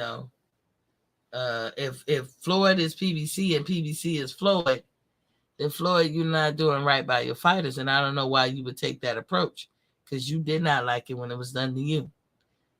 As much as I love Floyd, and let me tell you, I've almost had fights about to piece somebody up over discussions about Floyd. And I use Floyd and his career in a lot of analogies just on life in general, because it's applicable. But Floyd is wrong if he's not doing right by his fighters. Him and EJ might not have the best rapport with each other, but if Floyd is PBC and PBC is Floyd, then yes, EJ, you work for Floyd. That's number one. And number two, Floyd, you should pay him way more than what y'all pay him. Point blank, period. Whether he fight Terrence Crawford or not. Martin King said Blue Blood, Slick TV, 7-Eleven. Yeah, right. But yeah, that and this Davis and Garcia, I think it was Floyd that said, I'm not sure. I tell you, if I'm wrong, I stand corrected. I think it was him that said, but definitely an empty suit. And I think this fight is too soon. It could have been a reporter or something. They should let it marinate. Come marinate. What the fuck is you talking about? I'm calling all YouTube creators, new and old, to collectively let it be known that we are tired of the marination project. We tired of it. We need that to end. And we don't want to hear about that shit no more. Maybe it's a strategy that we've seen and it's been on the books. Maybe some years got to go past before it come back up. Sometimes old game is good game. like my ex-husband got me, right? But the game he was playing was high school. But I had been out of high school so long, I didn't see it coming. I had learned it back then. Was been there, done that, got the t-shirt. Hadn't seen it for years. Why would I go through high school games in my 20s and 30s? Why would I? But because I wasn't aware enough to see that's the game he was playing, because it out of sight, out of mind. So that's why I say sometimes old game could be new game. in years to come, that might work for somebody. But it's so oversaturated because everybody's seen the May print and they just want to imitate it. And even Floyd wants to recreate it. Instead of looking at it like you was chosen, you were so special that you was chosen to be a benefactor of that game. Most people can't be so lucky. It's about your perspective, in other words. So let's get it together. I hope Tank and Ryan do fight, and I hope after that, Tank, you take over your career and fight some meaningful people and worry about your legacy. Because if you're not a scholar, you're going to lose all your money. If you don't think you will, we can tell by your moves. There's things that you hold important and things that you buy, you're going to lose your money. Other people have too. All you got to do is pull up some 30 for 30, whether they boxers, football players, basketball players, and look at the amount of people who are smart that lost their money. You don't have to be smart or dumb or anything. Anybody can get got. But you know what they can't take away from you is your accomplishments. People gonna pay to see you tank if you put a good fight on, whether you win or lose. But they can't take away your achievements. And right now, you really don't have any. You won a belt a long time ago. Out of sight, out of mind. Okay, so I'm going to move on. You guys, don't be surprised to see a trilogy between Fury and Chisora. Why would that need to happen? I don't know. But it's coming in December 3rd, 2022.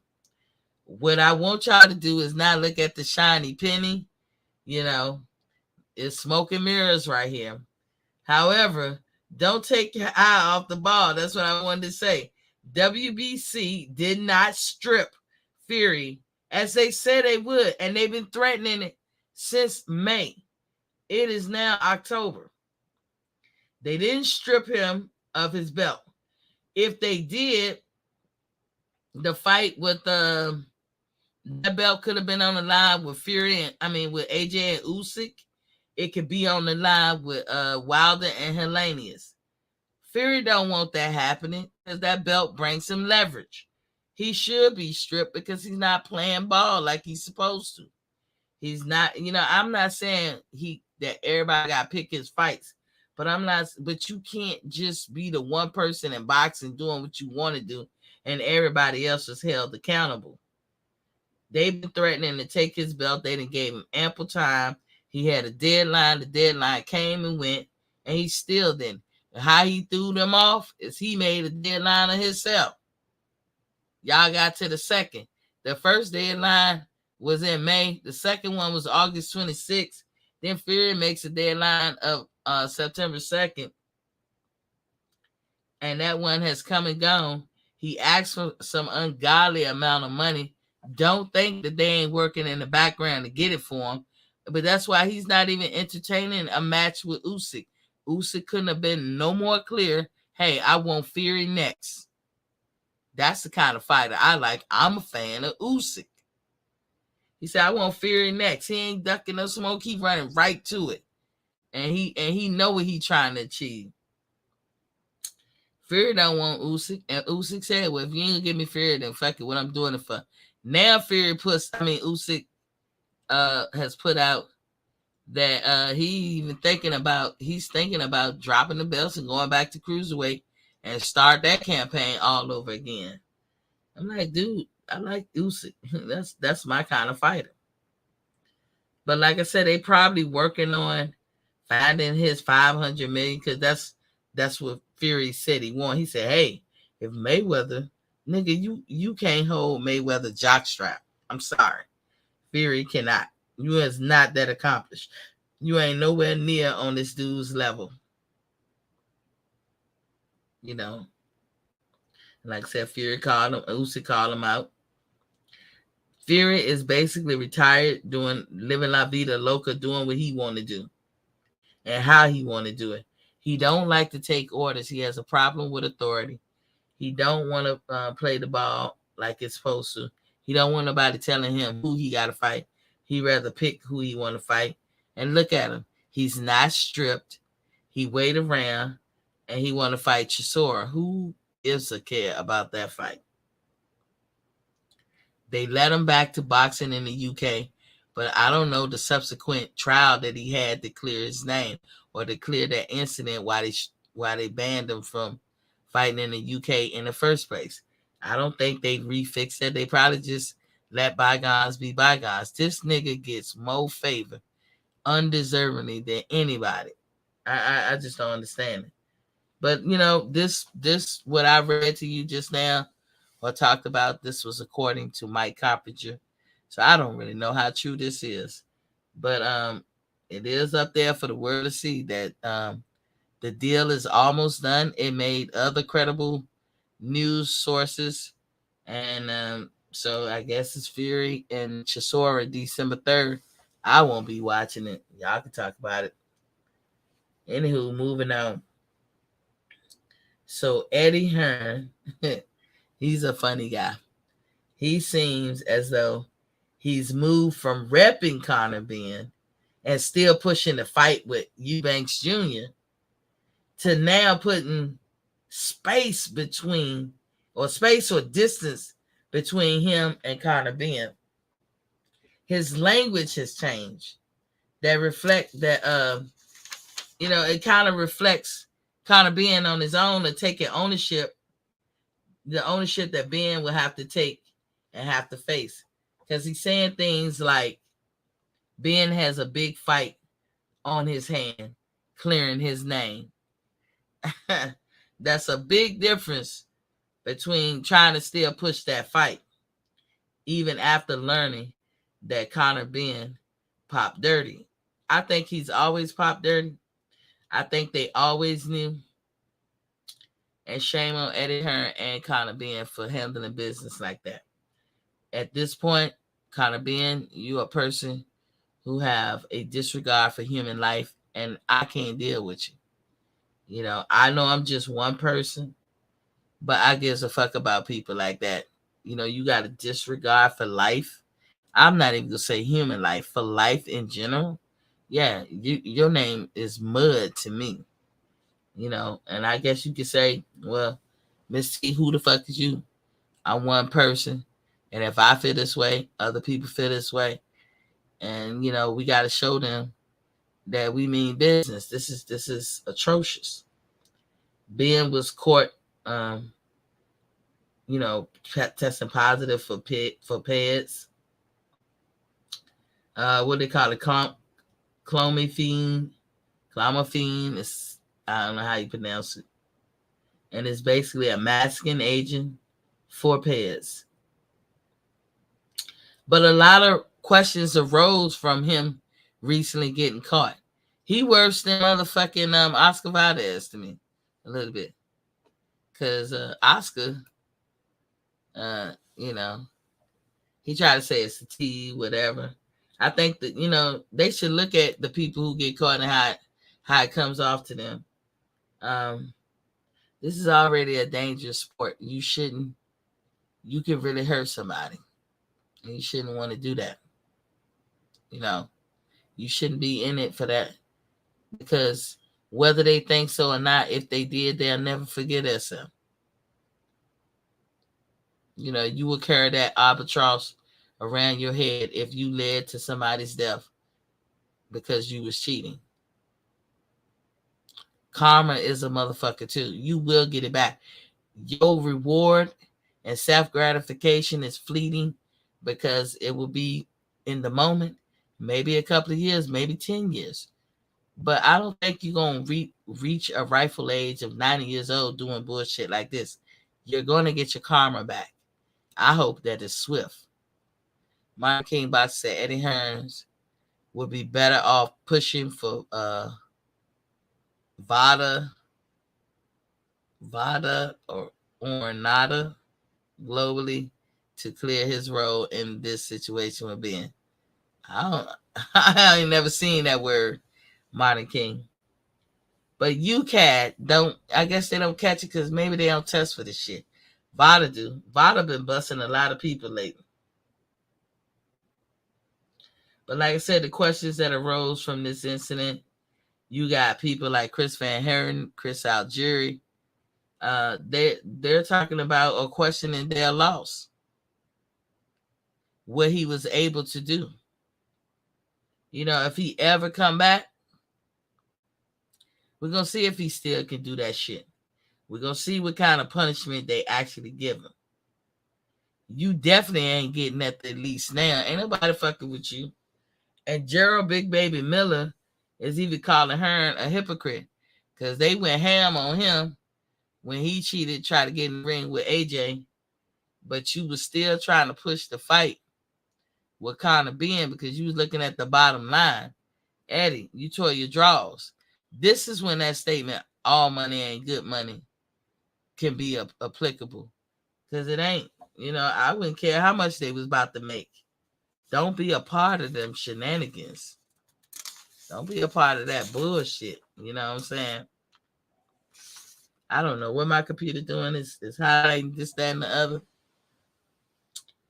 But you know, I don't know what Eddie gonna do. Conor Ben, you done tore your draws. I could never be your fan, and I would never trust or believe in anything that you're doing.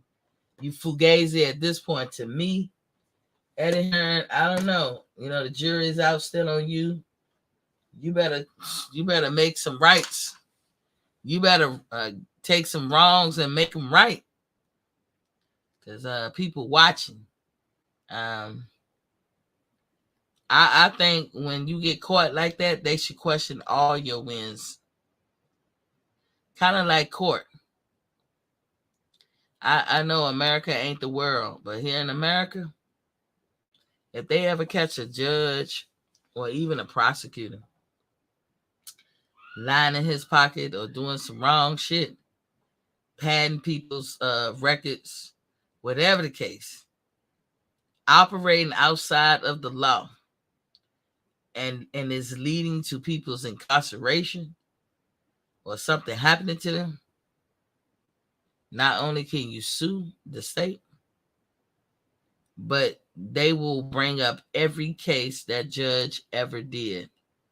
And them people that he put in jail or gave them sentence, they get a Christmas present early or whenever it happened, because more than likely their charge is going to be dropped or rescinded, or the terms that they, you know, the length of time that they gave them will be considered time served. Sometimes that work for the best, but some of them people might actually be real criminals and they get out because on a technicality. You know, just like they can't just walk up in your house because they want to. But when I see people having this problem with police, a policeman will always, whether it's a girl or guy, will always challenge people and try to do stuff outside the law to benefit them at times. But if you know the law, then you can protect yourself. You can be like, nah, you ain't finna do that. And so people who know that you got to have a warrant to search somebody's house, everything on that warrant got to be spelled correctly. One misplaced letter, whether you omitted it or added an extra letter or spelled it wrong, you have devoided that whole warrant. And you don't have to. I seen one with a police had his foot in the door. I was like, you don't have to do all that. He can't do that. He can get sued too. You know, because again, you can't straddle the fence with that type shit. Now, my whole point is technicalities. You know, that's how I think boxing should be. If you ever get caught cheating, they should be able to rescind your all your wins. To me, that is a motivating factor to not even engage in shit like that. It ain't worth it to me. I'm 40 fights in, and then I'm gonna start cheating. First of all, 40 fights in, you ain't just started cheating. You been cheating from the jump. Nobody goes 10, 15 fights in or 5, 6, 7 years in their career and then say, oh, yeah, I want to start cheating. No, that's your temperament. That's who you are.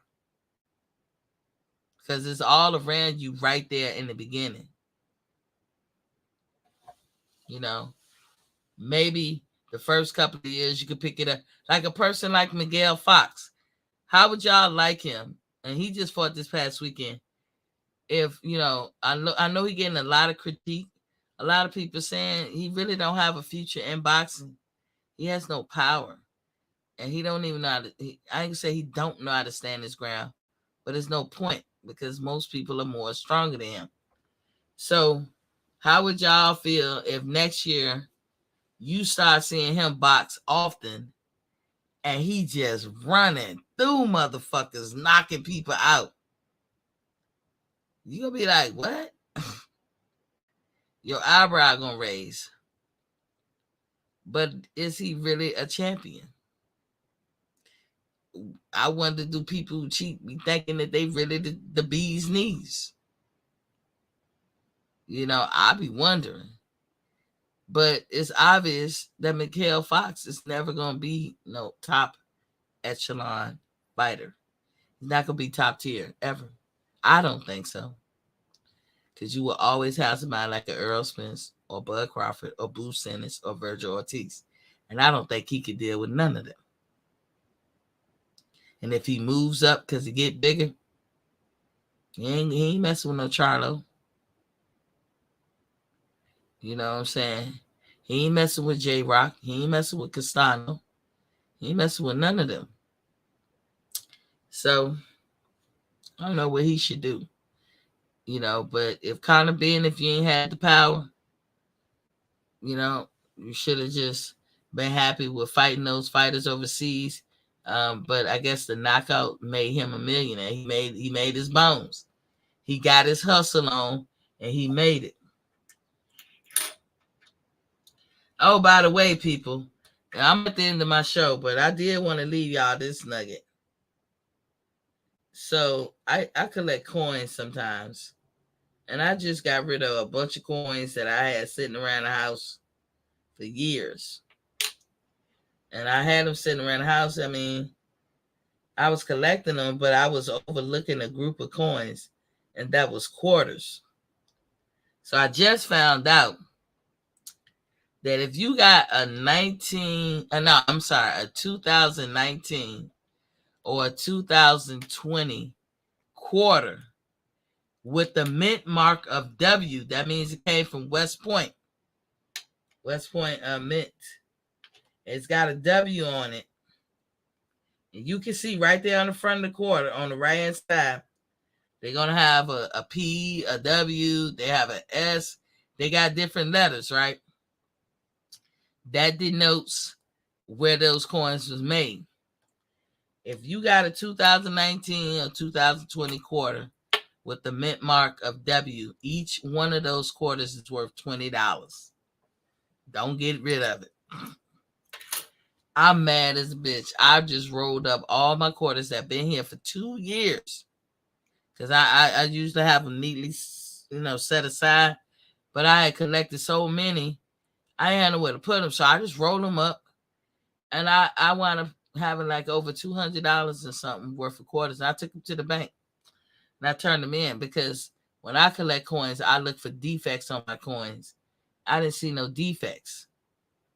But I don't know from mint to mint what year they're going to make a coin and whether they're going to make a scarcity of them or a lot of them. I don't know what's going to become important about these coins.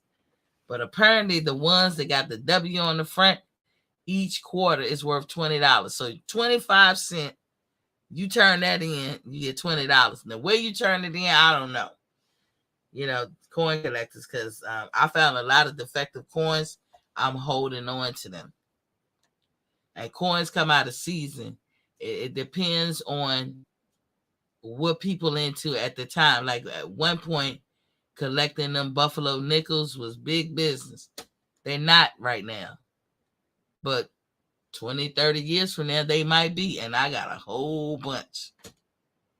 So it depends, the person who got the money to spend on that type of shit, who want all those coins. It's certain coins out there I be looking for.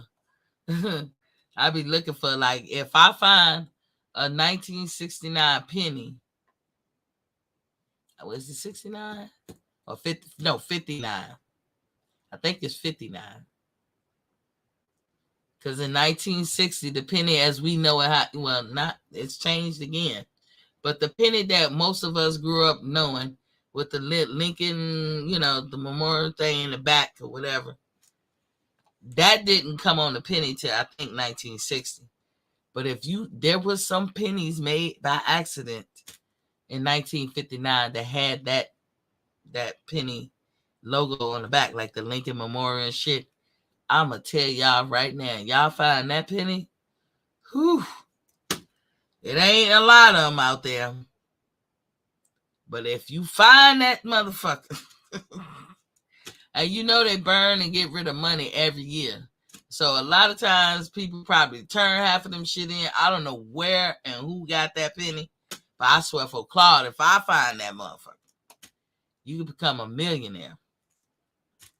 No bullshit. But that's just 2 coins. But that's a hobby of mine. I do look at coins, and I got some defective coins, and I'm gonna hold on to them because in 10 or 15 years they might be worth something. But I just found out about the quarters, so I figured I would share with you guys, because I know a lot of y'all have come in contact with these coins and didn't even know, just like I didn't know. That just came out. I just found out. I'm gonna say it like that. But other than that, when you know better, you do better. Thank you all for wishing me a happy birthday. Thank you for the cash apps. I much appreciate it. Shout out to my family and everybody on Facebook, Instagram, whoever that wrote me and wished me for the day. I so appreciate it. And I thank God that he let me see another year. And I'm happy that I got to spend it with you guys. I actually had fun. I had a fantastic day. Thank you, thank you, thank you. When you know better, you do better. And my Pamela James voice. Peace.